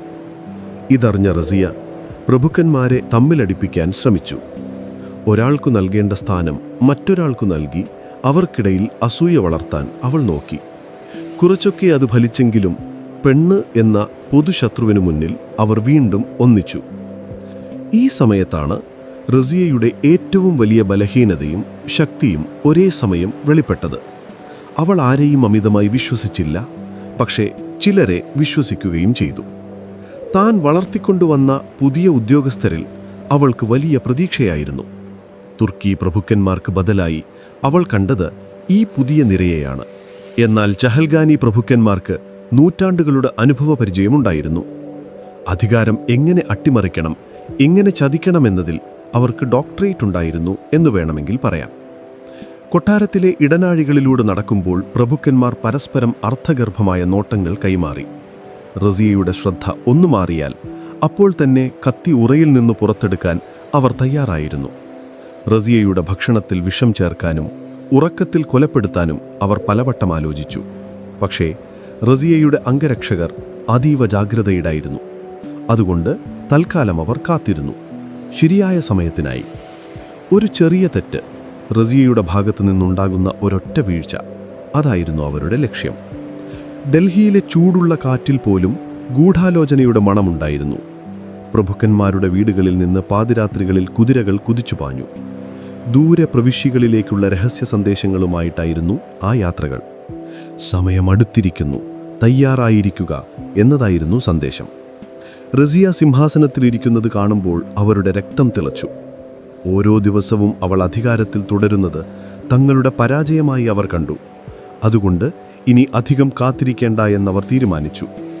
റസിയയെ വീഴ്ത്താൻ അവർ കണ്ടെത്തിയ പുതിയ ആയുധം അവളുടെ സ്വഭാവഹത്യയായിരുന്നു. അതിനെക്കുറിച്ച് നമുക്ക് അടുത്ത ഭാഗത്ത് വിശദമായി കാണാം. ഈ അധികാര വടംവലിയിൽ ആരാണ് ജയിക്കുക? പരമ്പരാഗതമായ ശക്തിയും പണവുമുള്ള ചഹൽഗാനി പ്രഭുക്കന്മാരോ, അതോ ജനപിന്തുണയും ബുദ്ധിയുമുള്ള റസിയയോ? ഡൽഹി സുൽത്താനേറ്റ് കണ്ട ഏറ്റവും വലിയ ചെസ് കളിയായിരുന്നു അത്. കരുകൾ നീക്കി തുടങ്ങിയിരുന്നു. പക്ഷേ ചെക്ക്മേറ്റ് ആരുടെ വശത്താണെന്ന് മാത്രം ആർക്കും വ്യക്തമായിരുന്നില്ല.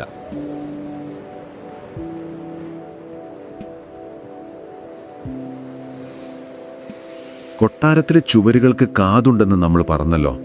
ആ കാതുകളിലേക്ക് അസൂയയുടെയും വിദ്വേഷത്തിൻ്റെയും വിഷം നിറയ്ക്കാൻ പ്രഭുക്കന്മാർ കണ്ടെത്തിയ പുതിയ പേരായിരുന്നു ജമാലുദ്ദീൻ യാക്കൂത്ത്.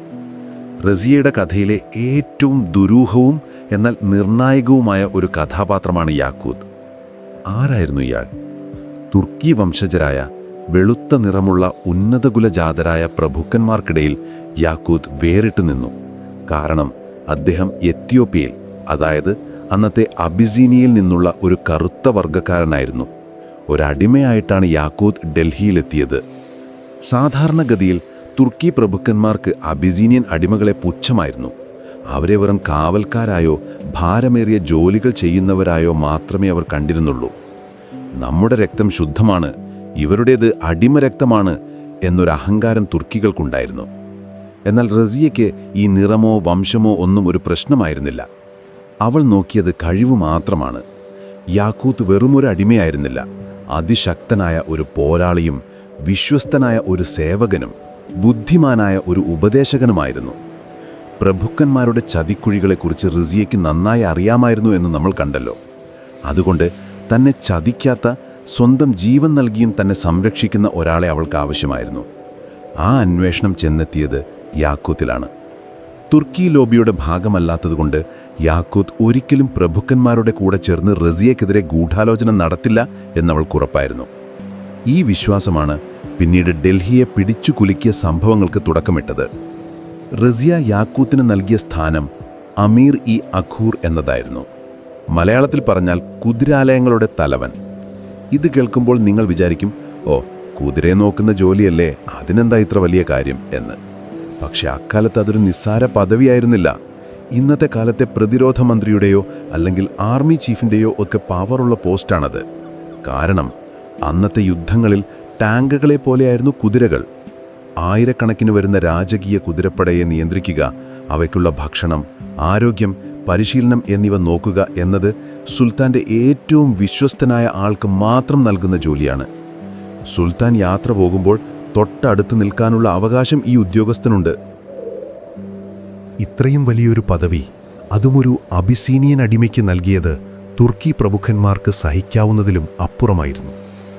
ഞങ്ങൾ ഇത്രയും വലിയ പ്രഭുക്കന്മാർ ഇവിടെ നിൽക്കുമ്പോൾ കുതിരയെ നോക്കാൻ ആ കറുത്തവനെ ഏൽപ്പിച്ചോ? അവരുടെ ഈഗോ വീണ്ടും വ്രണപ്പെട്ടു. അവർ യാക്കൂത്തിനെ കണ്ടപ്പോഴെല്ലാം മുഖം തിരിച്ചു. ഗർബാറിൽ വച്ച് യാക്കൂത്ത് വരുമ്പോൾ അവർ പരസ്പരം അടക്കം പറഞ്ഞ് ചിരിച്ചു. പക്ഷേ യാക്കൂത്ത് ഇതൊന്നും വകവച്ചില്ല. അദ്ദേഹം തൻ്റെ ജോലിയിൽ അതീവ ശ്രദ്ധാലുവായിരുന്നു.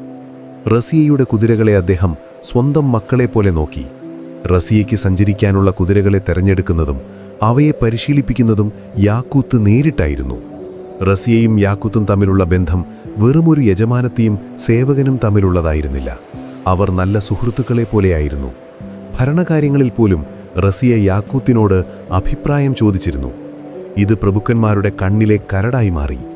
അവർക്ക് റസിയയുടെ ഭരണത്തിൽ കുറ്റം കണ്ടുപിടിക്കാൻ പറ്റുന്നില്ലായിരുന്നു. നികുതി പിരിവ് കൃത്യം, നീതി നടപ്പാക്കൽ ഭംഗി.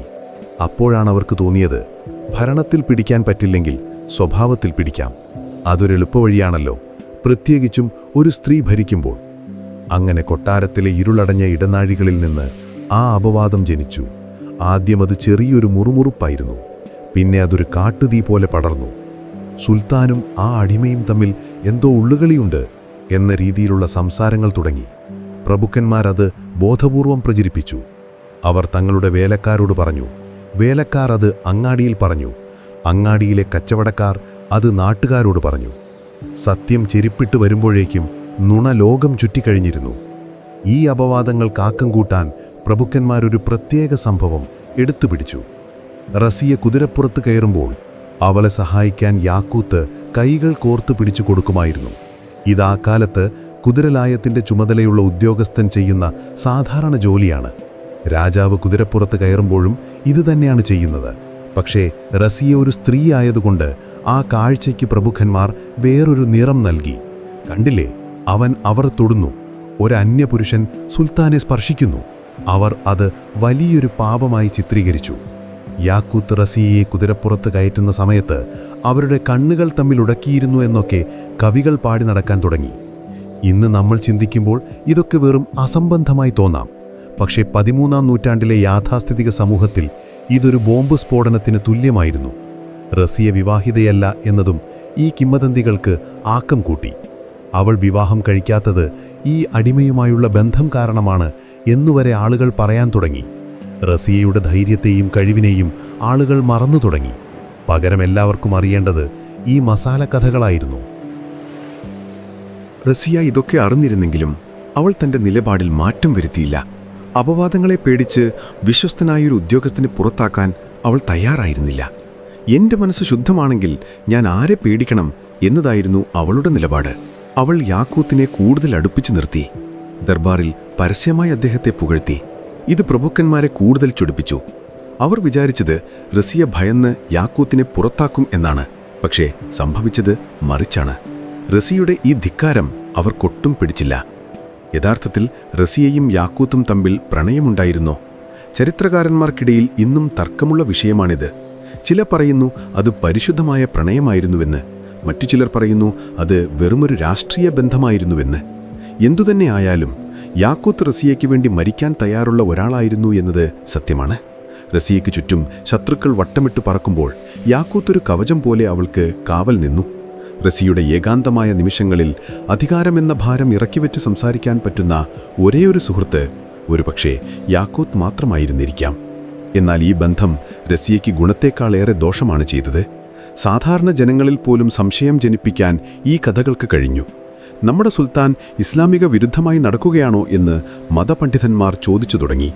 പ്രഭുക്കന്മാർ ഈ അവസരം മുതലെടുത്ത് അയൽ രാജ്യങ്ങളിലെ ഗവർണർമാർക്ക് കത്തുകൾ എഴുതി. ഡൽഹിയിൽ കാര്യങ്ങൾ കൈവിട്ടുപോയിരിക്കുന്നു. ഒരടിമയാണിപ്പോൾ കാര്യങ്ങൾ തീരുമാനിക്കുന്നത്. റസിയ വെറുമൊരു പേരിന് മാത്രമാണ്. നമ്മളിത് അനുവദിക്കണോ? അതൊരു തന്ത്രപരമായ നീക്കമായിരുന്നു.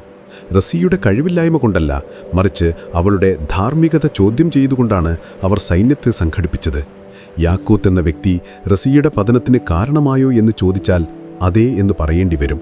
പക്ഷേ അത് യാക്കൂത്തിൻ്റെ തെറ്റുകൊണ്ടല്ല, മറിച്ച് ചുറ്റുമുള്ളവരുടെ കണ്ണിലെ അഴുക്കുകൊണ്ടായിരുന്നു. യാക്കൂത്തിനോടുള്ള റസിയുടെ സ്നേഹം, അത് സൗഹൃദമായാലും പ്രണയമായാലും, ശത്രുക്കൾക്ക് കിട്ടിയ ഏറ്റവും വലിയ വടിയായിരുന്നു. ആ വടി ഉപയോഗിച്ച് അവർ റസിയെ അടിക്കാൻ തുടങ്ങി. ഡൽഹിയിലെ അന്തരീക്ഷം കലുഷിതമായി. യാക്കൂത്ത് പുറത്തിറങ്ങുമ്പോൾ ആളുകൾ തുറിച്ചു നോക്കാൻ തുടങ്ങി. ആ നോട്ടങ്ങളിൽ വെറുപ്പും പരിഹാസവും ഉണ്ടായിരുന്നു. പക്ഷേ യാക്കൂത്ത് റസിയുടെ മുഖത്തേക്ക് നോക്കുമ്പോൾ അവിടെ കണ്ട വിശ്വാസം മാത്രം മതിയായിരുന്നു അദ്ദേഹത്തിന് പിടിച്ചു നിൽക്കാൻ. പക്ഷേ വരാനിരിക്കുന്ന കൊടുങ്കാറ്റിനെ തടുക്കാൻ ആ വിശ്വാസം മാത്രം മതിയായിരുന്നില്ല. ദൂരെ ഭട്ടിൻഡയിൽ നിന്ന് യുദ്ധകാഹളം മുഴങ്ങാൻ തുടങ്ങിയിരുന്നു. അവിടെ റസിയുടെ ബാല്യകാല സുഹൃത്തായ അൽത്തൂനിയ പ്രഭുക്കന്മാരുടെ കത്തുകൾ വായിച്ച് വാളെടുക്കാൻ തയ്യാറെടുക്കുകയായിരുന്നു.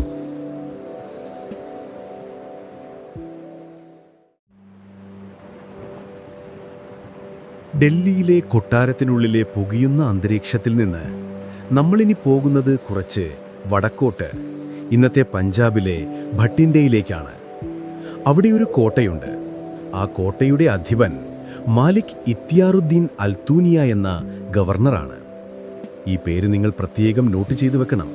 കാരണം റസിയയുടെ ജീവിതത്തിലെ ഏറ്റവും വലിയ വഴിത്തിരിവ് സംഭവിക്കുന്നത് ഇദ്ദേഹത്തിലൂടെയാണ്. അൽത്തൂനിയ വെറുമൊരു ഗവർണർ മാത്രമായിരുന്നില്ല. റസിയയുടെ ബാല്യകാലം മുതലുള്ള സുഹൃത്തും ഒരുപക്ഷെ അതിനേക്കാൾ എന്തൊക്കെയോ മനസ്സിൽ സൂക്ഷിച്ചിരുന്ന ഒരാളുമായിരുന്നു.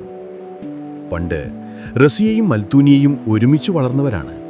റസിയ സുൽത്താനയായപ്പോൾ അൽത്തൂനിയ കരുതിയിരുന്നത് തനിക്ക് കൊട്ടാരത്തിൽ വലിയ സ്ഥാനമാനങ്ങൾ ലഭിക്കുമെന്നും ഒരുപക്ഷെ റസിയ തന്നെ വിവാഹം കഴിക്കുമെന്നൊക്കെയാണ്.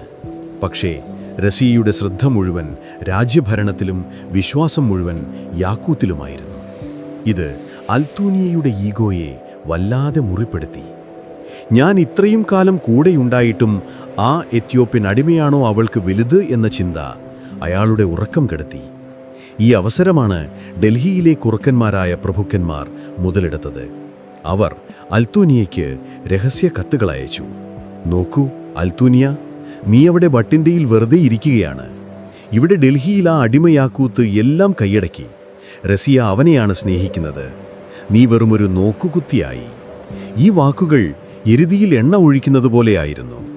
അസൂയയും അപമാനവും കൊണ്ട് അൽത്തൂനിയയുടെ കണ്ണുകൾ ചുവന്നു. അദ്ദേഹം തീരുമാനിച്ചു, ഇനി കാത്തിരുന്നിട്ട് കാര്യമില്ല. അങ്ങനെ ഭട്ടിൻ്റെയിൽ നിന്ന് ആ വിളംബരം വന്നു. അൽത്തൂനിയ സ്വാതന്ത്ര്യം പ്രഖ്യാപിച്ചിരിക്കുന്നു. ഡൽഹി സുൽത്താൻ്റെ ആജ്ഞകൾ ഇനി അനുസരിക്കില്ല. റസിയയ്ക്ക് ഇത് വലിയൊരു ഷോക്കായിരുന്നു. മറ്റാരു ലഹളമുണ്ടാക്കിയാലും അവൾക്കത് സഹിക്കാം. പക്ഷേ തൻ്റെ പഴയ സുഹൃത്ത് തന്നെ പിന്നിൽ നിന്ന് കുത്തിയത് അവൾക്ക് താങ്ങാനായില്ല. പക്ഷേ ഒരു ഭരണാധികാരി എന്ന നിലയിൽ വികാരങ്ങൾ കടിപ്പെടാൻ അവൾക്ക് സമയമില്ലായിരുന്നു. ഭട്ടിൻ്റെ തന്ത്രപ്രധാനമായ സ്ഥലമാണ്. ലാഹോറിലേക്കുള്ള വഴിയാണത്. അത് കൈവിട്ടുപോയാൽ സാമ്രാജ്യം അപകടത്തിലാവും. ഇവിടെയാണ് ചഹൽഗാനി പ്രഭുക്കന്മാരുടെ യഥാർത്ഥ പ്ലാൻ വർക്കൗട്ടായത്. അവർക്ക് റസിയയെ ഡൽഹിയിൽ വെച്ച് തൊടാൻ പേടിയാണ്. കാരണം അവിടെ ജനങ്ങൾ റസിയയുടെ ചുറ്റും ഒരു വൻമതിലായി നിൽക്കുകയാണ്. ആ മതിലിനുള്ളിൽ നിന്ന് അവളെ പുറത്തെത്തിക്കണം. അതിനുള്ള ഇരയായിരുന്നു അൽത്തൂനിയ. ഭട്ടൻഡ്രയിൽ പ്രശ്നമുണ്ടായാൽ റസിയ തീർച്ചയായും അങ്ങോട്ട് പോകും. ഡൽഹിയിൽ നിന്ന് കിലോമീറ്ററുകൾ അകലെ ജനങ്ങളുടെ സംരക്ഷണമില്ലാത്തവരിടത്ത് വെച്ച് അവളെ കൊടുക്കുക, അതായിരുന്നു അവരുടെ കെണി. റസിയ എലിപ്പെട്ടിക്കുള്ളിലേക്ക് കയറാൻ പോകുകയാണ് എന്ന് പ്രഭുക്കന്മാർ രഹസ്യമായി ചിരിച്ചു. റസിയ ഇതൊന്നും ആലോചിച്ചില്ല. അവൾ തൻ്റെ സൈന്യത്തെ വിളിച്ചു കൂട്ടി. ഭട്ടിൻ്റെയിലേക്ക് മാർച്ച് ചെയ്യുക എന്നതായിരുന്നു ഉത്തരവ്. റസിയ ആനപ്പുറത്ത് കയറി. കൂടെ വിശ്വസ്തനായ യാക്കൂത്തുമുണ്ടായിരുന്നു. സൈന്യം നീങ്ങിത്തുടങ്ങിയപ്പോൾ ഡൽഹിയിലെ പ്രഭുക്കന്മാർ കൈവീശി യാത്രയാക്കി. അവരുടെ മുഖത്ത് വിഷാദമായിരുന്നെങ്കിലും മനസ്സിൽ ലഡുപൊട്ടുകയായിരുന്നു. കാരണം കൂടെ പോകുന്ന സൈന്യത്തിൽ പകുതിയും പ്രഭുക്കന്മാരോട് കൂറുള്ളവരാണെന്ന് റസിയ അറിഞ്ഞിരുന്നില്ല.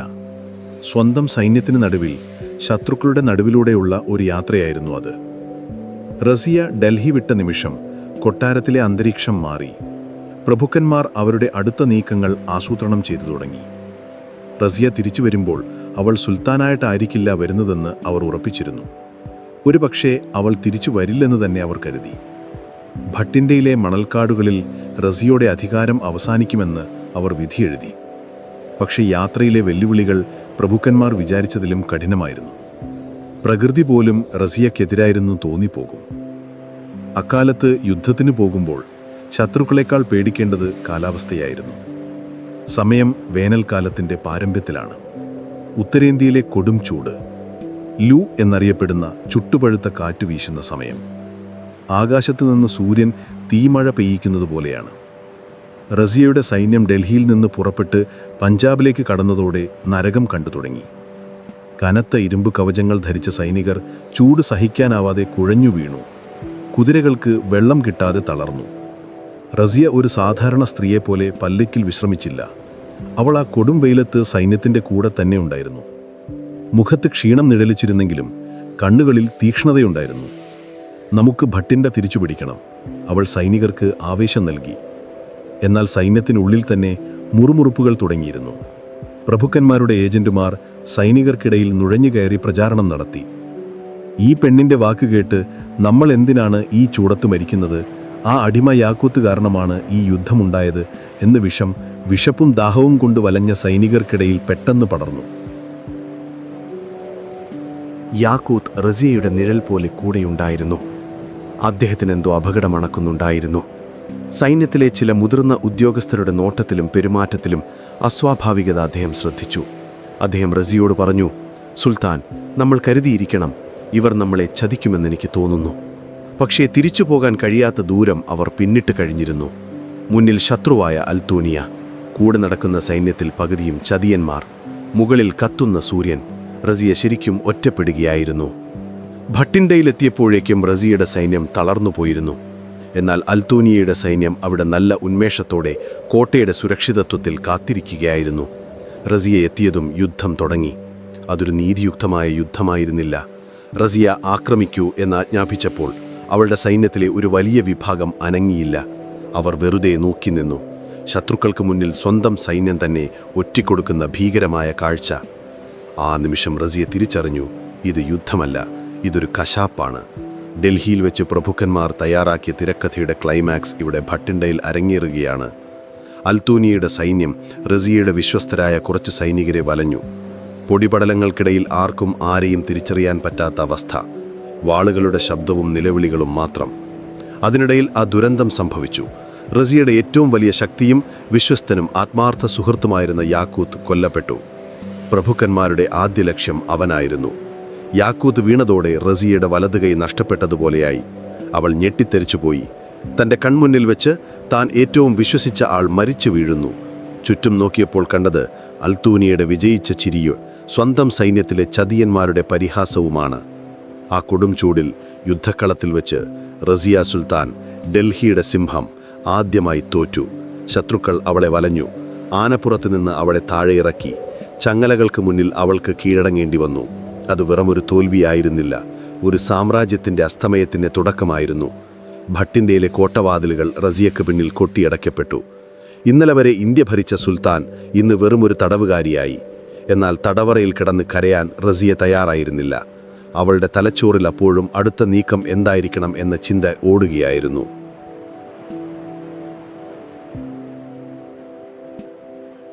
ഭട്ടിൻഡ കോട്ടയുടെ കനത്ത കരിങ്കൽ ചുവരുകൾക്കുള്ളിൽ ഇരുളടഞ്ഞ ഒരു മുറിയിൽ റസിയ ഏകാന്തയായിരുന്നു. പുറത്ത് കാവൽക്കാർ റോന്തു ചുറ്റുന്ന ശബ്ദം മാത്രം. സാധാരണഗതിയിൽ യുദ്ധത്തിൽ തോറ്റ് പ്രിയപ്പെട്ട സുഹൃത്ത് കൊല്ലപ്പെട്ട് തടവിലായ ഒരു സ്ത്രീ മാനസികമായി തകർന്നു പോകേണ്ടതാണ്. ഒന്നുകിൽ പൊട്ടിക്കരയണം, അല്ലെങ്കിൽ വിധിയെ പഴിച്ചു കിടക്കണം. പക്ഷേ നമ്മൾ സംസാരിക്കുന്നത് റസിയയെക്കുറിച്ചാണ്. അവളുടെ കണ്ണുകളിൽ സങ്കടത്തേക്കാൾ കൂടുതൽ തിളങ്ങി നിന്നത് പ്രതികാരത്തിനുള്ള തീയായിരുന്നു.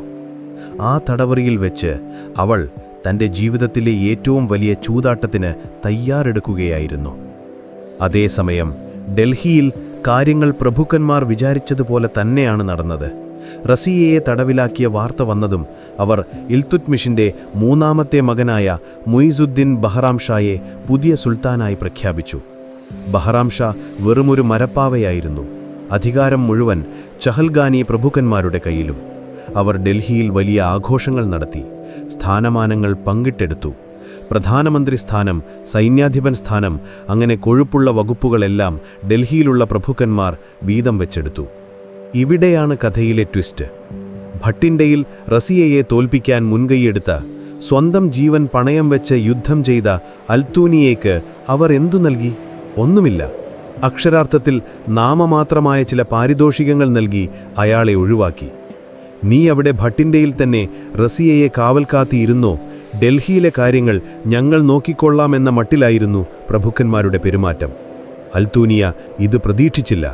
റസിയയെ വീഴ്ത്തിയാൽ തനിക്ക് ഡൽഹിയിൽ വലിയ അധികാരം കിട്ടുമെന്നും ഒരുപക്ഷേ റസിയയെ വിവാഹം കഴിക്കാൻ പ്രഭുക്കന്മാർ അനുവദിക്കുമെന്നും അയാൾ സ്വപ്നം കണ്ടിരുന്നു.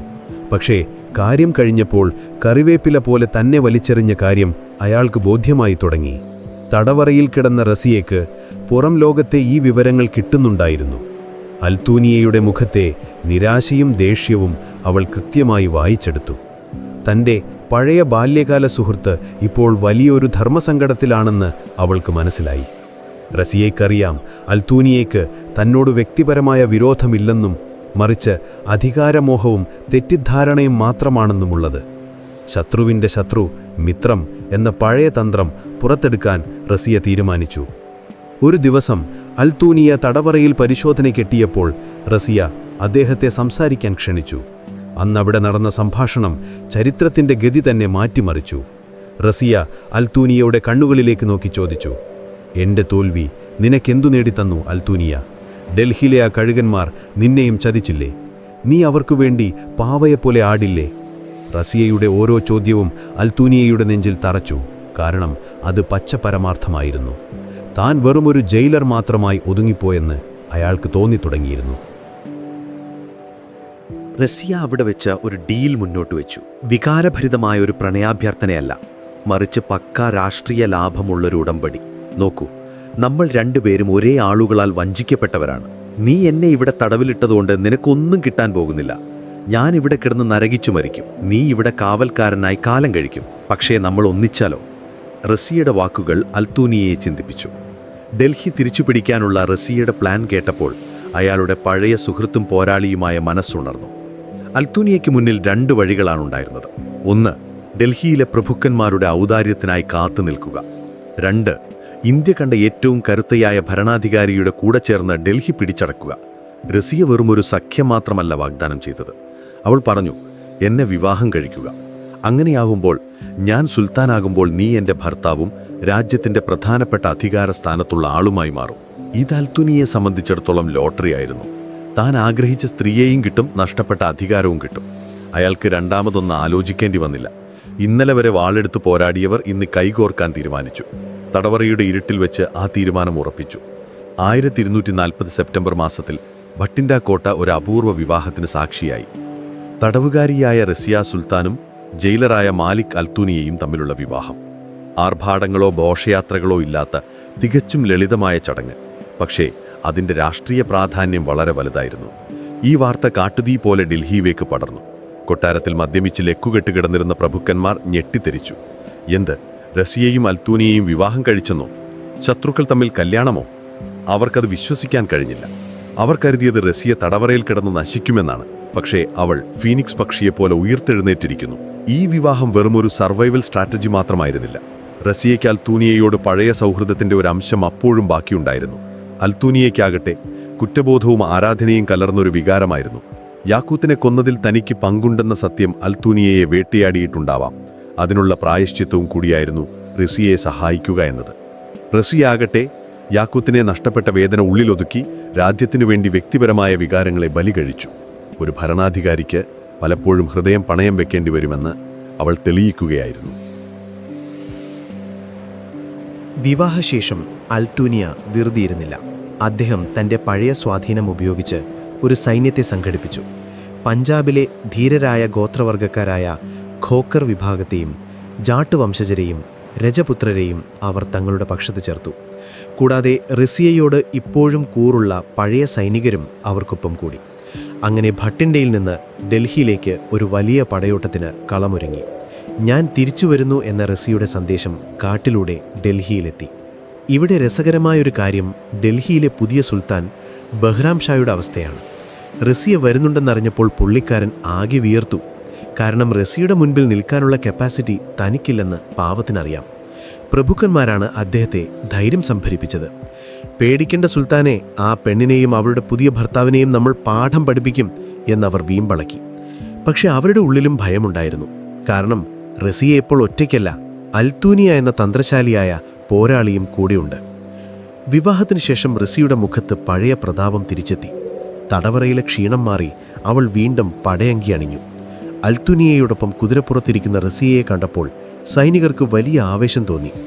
ഭർത്താവിന് അനുസരിക്കുന്ന ഭാര്യയായല്ല, മറിച്ച് ഭർത്താവിനൊപ്പം തോളോട് തോൾ ചേർന്ന് നിൽക്കുന്ന പങ്കാളിയായിട്ടാണ് അവൾ നിന്നത്.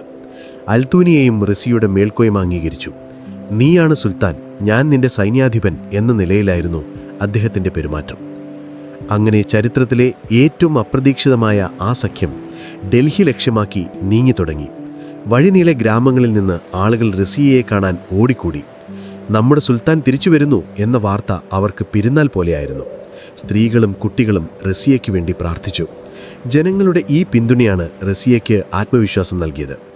പ്രഭുക്കന്മാർ പണവും അധികാരവും കൊണ്ട് കോട്ടകെട്ടിയപ്പോൾ റസിയ ജനമനസ്സുകളിൽ കോട്ടകെട്ടിയിരുന്നു. പക്ഷേ മുന്നിലുള്ളത് എളുപ്പമുള്ള വഴിയായിരുന്നില്ല. ബഹ്റാം ഷായുടെ കീഴിലുള്ള ഡൽഹി സൈന്യം വളരെ വലുതായിരുന്നു. ചഹൽഗാനി പ്രഭുക്കന്മാർ തങ്ങളുടെ സർവ്വസന്നാഹങ്ങളും ഒരുക്കി കാത്തിരിക്കുകയായിരുന്നു. ഇതൊരവസാനംഗ പോരാട്ടമാണെന്ന് എല്ലാവർക്കും അറിയാം. ജയിച്ചാൽ ഡൽഹി സിംഹാസനം, തോറ്റാൽ മരണം, വേറൊരു ഓപ്ഷനില്ല. റസിയ അൽത്തൂനിയയുടെ കൈ ചേർത്ത് പിടിച്ച് പറഞ്ഞു കാണും, നമുക്ക് പോകാം, നമ്മുടെ അവകാശം തിരിച്ചു പിടിക്കാൻ. ഭട്ടിൻഡയുടെ മണ്ണിൽ നിന്ന് പറന്നുയർന്ന പൊടിപടലങ്ങൾ ഡൽഹിയുടെ ചക്രവാലത്തെ മറയ്ക്കാൻ തുടങ്ങി.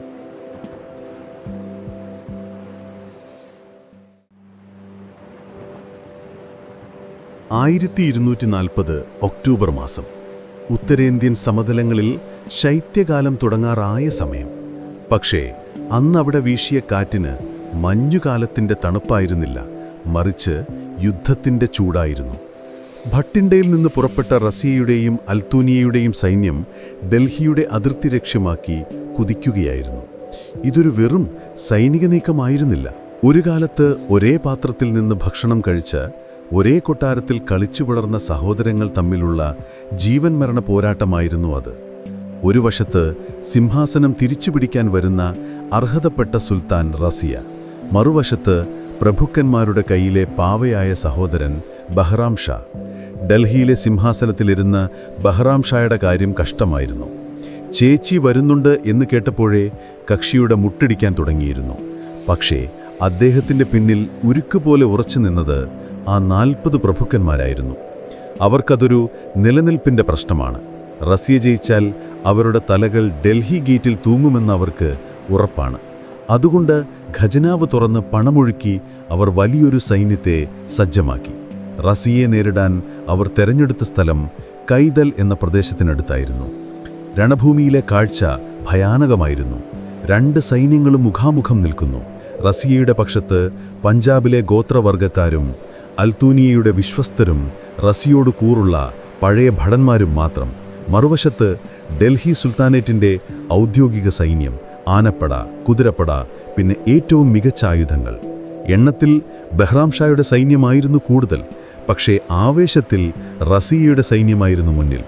മരിക്കുക അല്ലെങ്കിൽ ജയിക്കുക എന്ന വാശിയിലായിരുന്നു അവർ. യുദ്ധകാഹളം മുഴങ്ങി, പൊടിപടലങ്ങൾ ആകാശത്തേക്ക് ഉയർന്നു.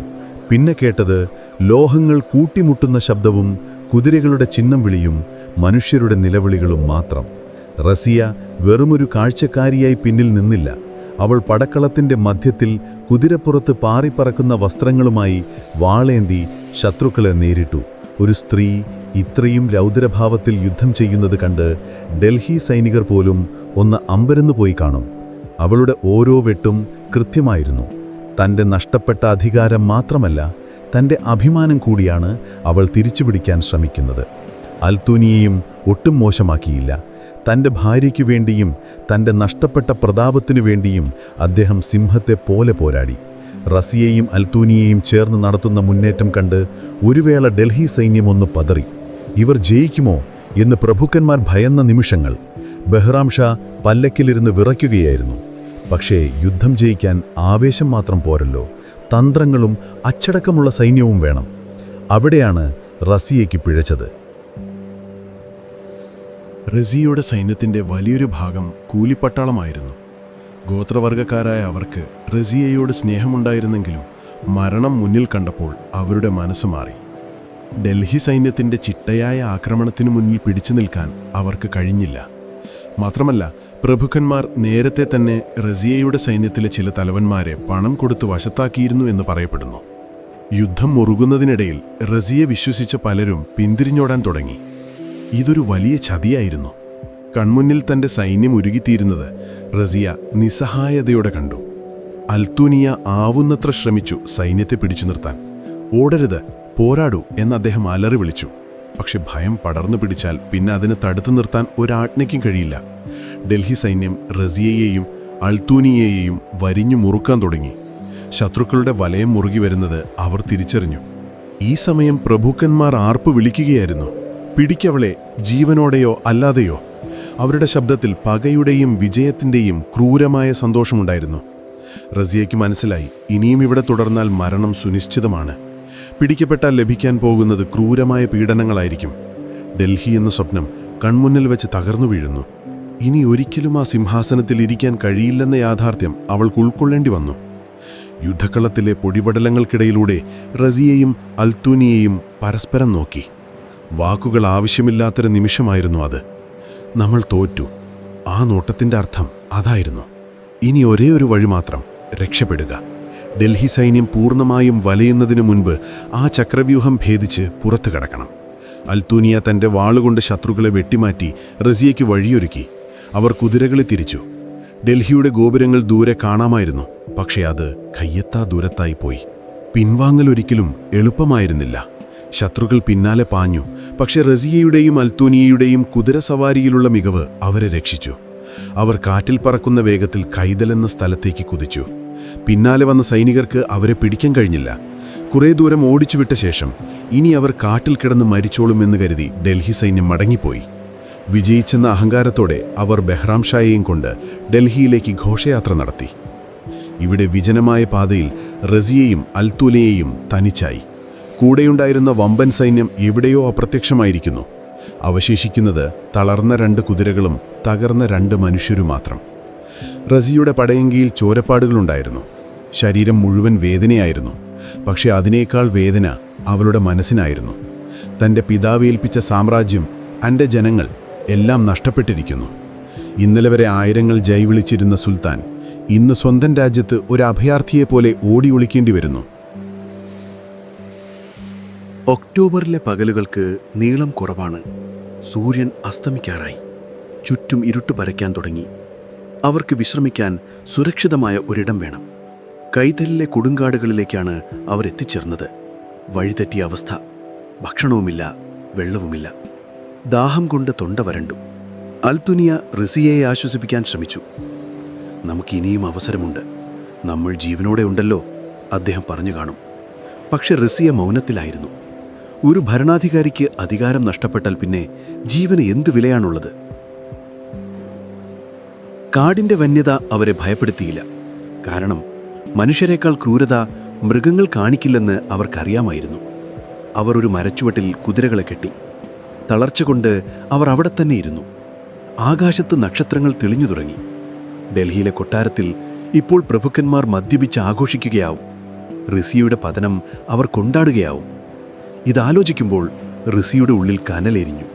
പക്ഷെ ശരീരം സമ്മതിക്കുന്നില്ല. കണ്ണുകൾ അടഞ്ഞു പോവുകയാണ്. ഇതാണ് വിധിയുടെ വിരോധാഭാസം.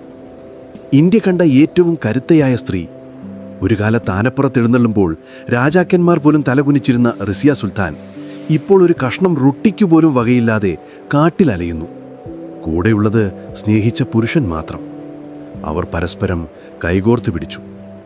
ആ ഇരുട്ടിൽ അവർക്ക് കൂട്ട് ആ സ്പർശനം മാത്രമായിരുന്നു. നാളെ എന്തു സംഭവിക്കുമെന്ന് അവർക്കറിയില്ലായിരുന്നു. ഒരുപക്ഷേ ഇതൊരു പുതിയ തുടക്കമാകാം, അല്ലെങ്കിൽ അവസാനത്തിൻ്റെ തുടക്കമാകാം. ദൂരെ എവിടെയോ നായ്ക്കൾ കുരയ്ക്കുന്ന ശബ്ദം കേട്ടു. കാറ്റിൽ മരച്ചില്ലകൾ ഉരസുന്ന ശബ്ദം. റസിയ ആകാശത്തേക്ക് നോക്കി അവിടെ ഉദിച്ചു നിൽക്കുന്ന ചന്ദ്രനെ കണ്ടപ്പോൾ അവൾക്ക് തൻ്റെ പഴയ നാണയങ്ങളിൽ കൊത്തിവെച്ചിരുന്ന കാലഘട്ടത്തിൻ്റെ രാജ്ഞി എന്ന വാചകം ഓർമ്മ വന്നിട്ടുണ്ടാകാം. ആ രാജ്ഞിക്കിപ്പോൾ തലചായ്ക്കാൻ ഒരിടം പോലുമില്ല. ചരിത്രം ചിലപ്പോഴൊക്കെ വല്ലാതെ ക്രൂരമാകും. അർഹതയുള്ളവർ തെരുവിലും അയോഗ്യർ കൊട്ടാരത്തിലും വാഴുന്ന കാഴ്ച.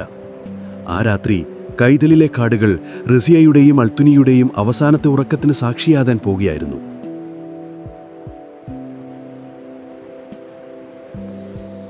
കൈതലിലെ കാടുകൾക്ക് വല്ലാത്തൊരു നിശബ്ദതയുണ്ടായിരുന്നു. ഒക്ടോബർ 14-ാം തീയതിയുടെ ആ രാത്രി ചരിത്രത്തിലെ ഏറ്റവും ഇരുണ്ട രാത്രികളിലൊന്നായി മാറുകയായിരുന്നു. വിശപ്പും ദാഹവും കൊണ്ട് തളർന്ന റസിയയും അൽത്തൂനിയയും ഒരു തുള്ളി വെള്ളത്തിനായി അലയുകയായിരുന്നു. കൊട്ടാരത്തിൽ വെള്ളിപ്പാത്രങ്ങളിൽ ഭക്ഷണം കഴിച്ചിരുന്ന, വിദേശങ്ങളിൽ നിന്നു വരുന്ന വിശിഷ്ടമായ പഴവർഗ്ഗങ്ങൾ രുചിച്ചിരുന്ന ആ കൈകൾ ഇന്ന് കാട്ടുപഴങ്ങൾക്കായി പരതി. വിധി എത്ര വിചിത്രമാണെന്ന് നോക്കൂ. തലയിൽ വജ്രകിരീടം വച്ചിരുന്ന അതേ തലയാണ് ഇന്ന് മരച്ചില്ലകൾക്കിടയിൽ സുരക്ഷിതമായ ഒരിടം തേടുന്നത്. അവർ നടന്നു നീങ്ങുന്നതിനിടയിൽ ദൂരെ ഒരു ചെറിയ വെളിച്ചം കണ്ടു. അതൊരു പ്രതീക്ഷയുടെ നാളമായിരുന്നു. അടുത്തേക്ക് ചെന്നപ്പോൾ അതൊരു ചെറിയ കുടിലാണെന്ന് മനസ്സിലായി. അവിടെ ഒരു കർഷകൻ, ചില ചരിത്രരേഖകൾ പ്രകാരം അതൊരു കൂട്ടം കൊള്ളക്കാരാണെന്നും പറയുന്നുണ്ട്, അവർ തീകാഞ്ഞിരിക്കുന്നുണ്ടായിരുന്നു. റസിയയും അൽത്തൂനിയയും ആ അപരിചിതന്റെ മുന്നിലേക്ക് ചെന്നു.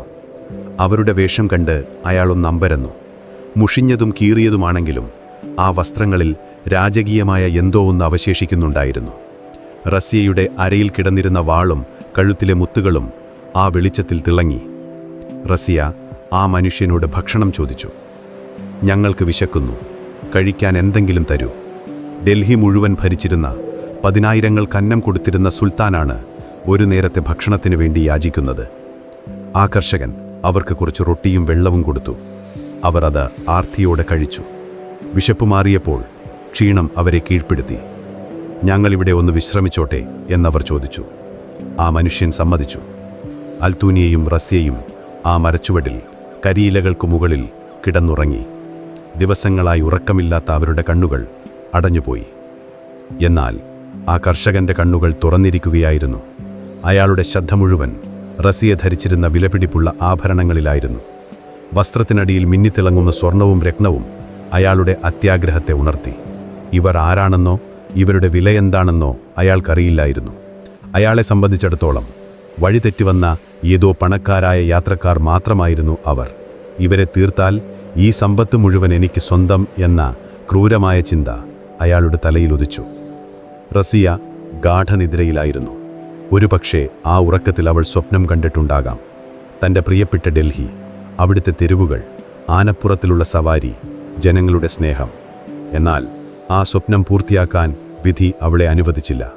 ഉറക്കത്തിൽ വെച്ച് തന്നെ തികച്ചും അപ്രതീക്ഷിതമായി ആ ദുരന്തം സംഭവിച്ചു. യുദ്ധക്കളത്തിൽ വെച്ച് 1000 വാളുകളെ നേരിട്ട ആ വീരവനിത ഒരു സാധാരണക്കാരൻ്റെ അത്യാഗ്രഹത്തിന് മുന്നിൽ കീഴടങ്ങി. അൽത്തൂനിയയും അതേ വിധി ഏറ്റുവാങ്ങി. അവർ മരിച്ചു കിടക്കുമ്പോൾ പോലും ആ കർഷകൻ അറിഞ്ഞിരുന്നില്ല താൻ കൊന്നത് ഇന്ത്യയുടെ സുൽത്താനെയാണെന്ന്. ചരിത്രം ചിലപ്പോൾ ഇങ്ങനെയാണ്. വലിയ സാമ്രാജ്യങ്ങൾ കെട്ടിപ്പടുത്തവർ അവസാനം ആരും അറിയാതെ അജ്ഞാതമായി മണ്ണോട് ചേരുന്നു. റസിയയുടെ മരണം ഒരു വലിയ യുദ്ധത്തിലായിരുന്നില്ല, മറിച്ച് വിശപ്പും ക്ഷീണവും തീർക്കാൻ അഭയം തേടിയ ഒരിടത്ത് വച്ചായിരുന്നു എന്നത് വിധിയുടെ ക്രൂരമായ തമാശയായി തോന്നും.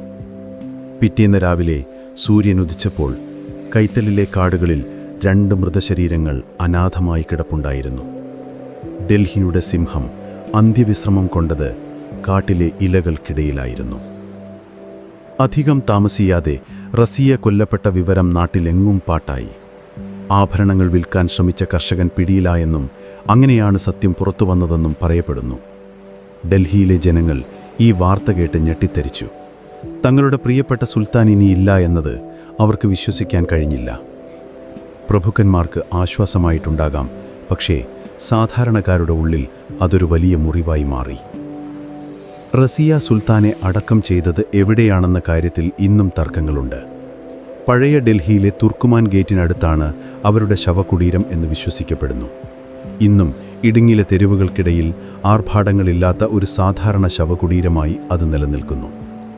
താജ്മഹലോ ഹുമയൂൺസ് ടോംബോ പോലെ സഞ്ചാരികൾ തിക്കിത്തിരയ്ക്കുന്ന ഒരിടമല്ലാത്, കാലത്തിൻ്റെ പൊടിപടലങ്ങൾക്കിടയിൽ ഒരുപാട് കഥകൾ ഉറങ്ങുന്ന ഒരിടം. ആ കല്ലറയ്ക്ക് മുകളിൽ റസിയയുടെ പേര് പോലുമില്ലെന്ന് ചിലർ പറയുന്നു. പക്ഷേ കല്ലിൽ കൊത്തിവെച്ച പേരുകളേക്കാൾ വലുതാണ് ജനങ്ങളുടെ മനസ്സിൽ പതിഞ്ഞ ചിത്രം. റസിയ സുൽത്താൻ്റെ ജീവിതം വെറും 4 വർഷം നീണ്ടുനിന്ന ഒരു ഭരണകാലം മാത്രമായിരുന്നില്ല. അത് നൂറ്റാണ്ടുകൾക്കപ്പുറത്തേക്ക് നീളുന്ന ഒരു വെളിച്ചമായിരുന്നു. ആണുങ്ങൾ മാത്രം അധികാരം കൈയടക്കി വച്ചിരുന്ന ഒരു കാലഘട്ടത്തിൽ എനിക്കും ഭരിക്കാൻ കഴിയും, എൻ്റെ കഴിവ് എൻ്റെ ലിംഗഭേദത്തിലല്ല എന്ന് ഉറക്കെ വിളിച്ചു പറയാൻ അവൾ കാണിച്ച ധൈര്യമാണ് റസിയയെ അനശ്വരയാക്കുന്നത്. അവൾ തോറ്റത് കഴിവില്ലായ്മ കൊണ്ടല്ല, മറിച്ച് ഒറ്റയ്ക്കായി പോയതുകൊണ്ടാണ്. ചുറ്റുമുള്ള സമൂഹം, മതം, രാഷ്ട്രീയം എല്ലാം ഒരു സ്ത്രീക്കെതിരെ നിന്നപ്പോൾ അവൾ തലയുയർത്തിപ്പിടിച്ചു തന്നെ നിന്നു. ഇന്നും ചരിത്രകാരന്മാർ അത്ഭുതത്തോടെയാണ് റസിയയെ നോക്കിക്കാണുന്നത്. 13-ാം നൂറ്റാണ്ടിൽ യൂറോപ്പിൽ പോലും സ്ത്രീകൾക്ക് വലിയ അവകാശങ്ങളില്ലാത്ത കാലത്താണ് ഇന്ത്യയിൽ ഒരു സ്ത്രീ സൈന്യത്തെ നയിച്ചതും നാണയങ്ങൾ അച്ചടിച്ചതും രാജ്യം ഭരിച്ചതും. റസിയ ഒരു ഉൽക്കയെപ്പോലെയായിരുന്നു. പെട്ടെന്ന് പ്രത്യക്ഷപ്പെട്ടു, വാനോളം വെളിച്ചം വിതറി, പെട്ടെന്ന് തന്നെ മാഞ്ഞുപോയി. പക്ഷേ ആ വെളിച്ചം ഇന്നും അണഞ്ഞിട്ടില്ല. അവളുടെ കഥ കേൾക്കുമ്പോൾ നമ്മൾ ഓരോരുത്തരുടെയും ഉള്ളിൽ ഒരു ചെറിയ തീപ്പൊരി വീഴുന്നുണ്ട്. തടസ്സങ്ങൾ എന്തുതന്നെയായാലും പോരാടാനുള്ള മനസ്സുണ്ടെങ്കിൽ ചരിത്രം നമ്മളെ ഓർക്കുമെന്ന പാഠം. റസിയയുടെ മരണത്തോടെ അടിമവംശത്തിന്റെ പ്രതാപം പതിയെ മങ്ങിത്തുടങ്ങി. ബഹ്റാം ഷാ അധികകാലം വാണില്ല. പ്രഭുക്കന്മാരുടെ തമ്മിലടിയും അധികാരമോഹവും ഡൽഹിയെ വീണ്ടും അരാജകത്വത്തിലേക്ക് തള്ളിവിട്ടു. പക്ഷേ ആ കലങ്ങിമറിഞ്ഞ ചരിത്രത്താളുകളിൽ ചോരയുടെ ചുവപ്പുള്ള വസ്ത്രം ധരിച്ച് നീതിക്കായി കൈ ഉയർത്തി നിൽക്കുന്ന റസിയുടെ ചിത്രം മാത്രം മങ്ങാടെ നിൽക്കുന്നു. നമ്മുടെ യാത്ര ഇവിടെ അവസാനിക്കുകയാണ് സുഹൃത്തുക്കളെ. ഡൽഹിയിലെ കൊട്ടാരങ്ങളിൽ നിന്ന് തുടങ്ങി ഭട്ടിൻഡയുടെ കോട്ടകളിലൂടെ സഞ്ചരിച്ച് ഒടുവിൽ കൈതലിലെ വിജനമായ കാട്ടിൽ നമ്മൾ എത്തിച്ചേർന്നിരിക്കുന്നു. റസിയയുടെയും യാക്കൂത്തിൻ്റെയും അൽത്തൂനിയുടെയും ആത്മാക്കൾ ശാന്തി അടയട്ടെ. യുദ്ധങ്ങളുടെയും ചതിയുടെയും കോലാഹലങ്ങൾ ഒഴിഞ്ഞ സമാധാനപരമായ ഏതോ ലോകത്ത് അവരൊന്നിച്ചിട്ടുണ്ടാകാം. ഇനി നമുക്ക് വിശ്രമിക്കാനുള്ള സമയമാണ്.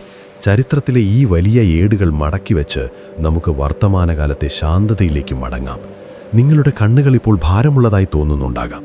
റസിയയുടെ കുതിരക്കുളമ്പടികൾ ദൂരെ എവിടെയോ മാഞ്ഞു പോകുന്നു. ഡൽഹിയിലെ തിരക്കുകളും യുദ്ധക്കളത്തിലെ ശബ്ദങ്ങളും എല്ലാം നിശബ്ദമാകുന്നു. ഇപ്പോൾ കേൾക്കുന്നത് നിങ്ങളുടെ ശ്വാസത്തിൻ്റെ താളം മാത്രമാണ്. പുറത്ത് രാവ് അതിൻ്റെ പുതപ്പ് വിരിച്ചിരിക്കുന്നു. കാറ്റ് മെല്ലെ വീശുന്നുണ്ട്. ചരിത്രം ഉറങ്ങുകയാണ്, കൂടെ നിങ്ങളും. നിങ്ങളുടെ ശരീരത്തിലെ ഓരോ പേശിയും അയ്യട്ടെ. മനസ്സ് ശാന്തമായ ഒരു തടാകം പോലെ നിശ്ചലമാകട്ടെ. ചിന്തകളെല്ലാം ഒഴുകിപ്പോകട്ടെ. ഇന്നത്തെ ദിവസം അവസാനിച്ചിരിക്കുന്നു. നാളെ പുതിയൊരു സൂര്യൻ ഉദിക്കും, പുതിയ കഥകളുമായി. അതുവരെ ഈ ഇരുട്ടിൽ, ഈ നിശബ്ദതയിൽ സുരക്ഷിതമായി ഉറങ്ങൂ. കഥകൾ അവസാനിക്കുന്നില്ല, അവ നമ്മളിലൂടെ ജീവിക്കുന്നു. പക്ഷേ ഇപ്പോൾ ഈ നിമിഷം ഉറക്കമാണ് പ്രധാനം. നല്ല സ്വപ്നങ്ങൾ കാണുക. പ്രിയ സ്വപ്നസഞ്ചാരി, നിങ്ങൾക്ക് ഞാൻ നല്ലൊരു ശുഭരാത്രി നേരുന്നു.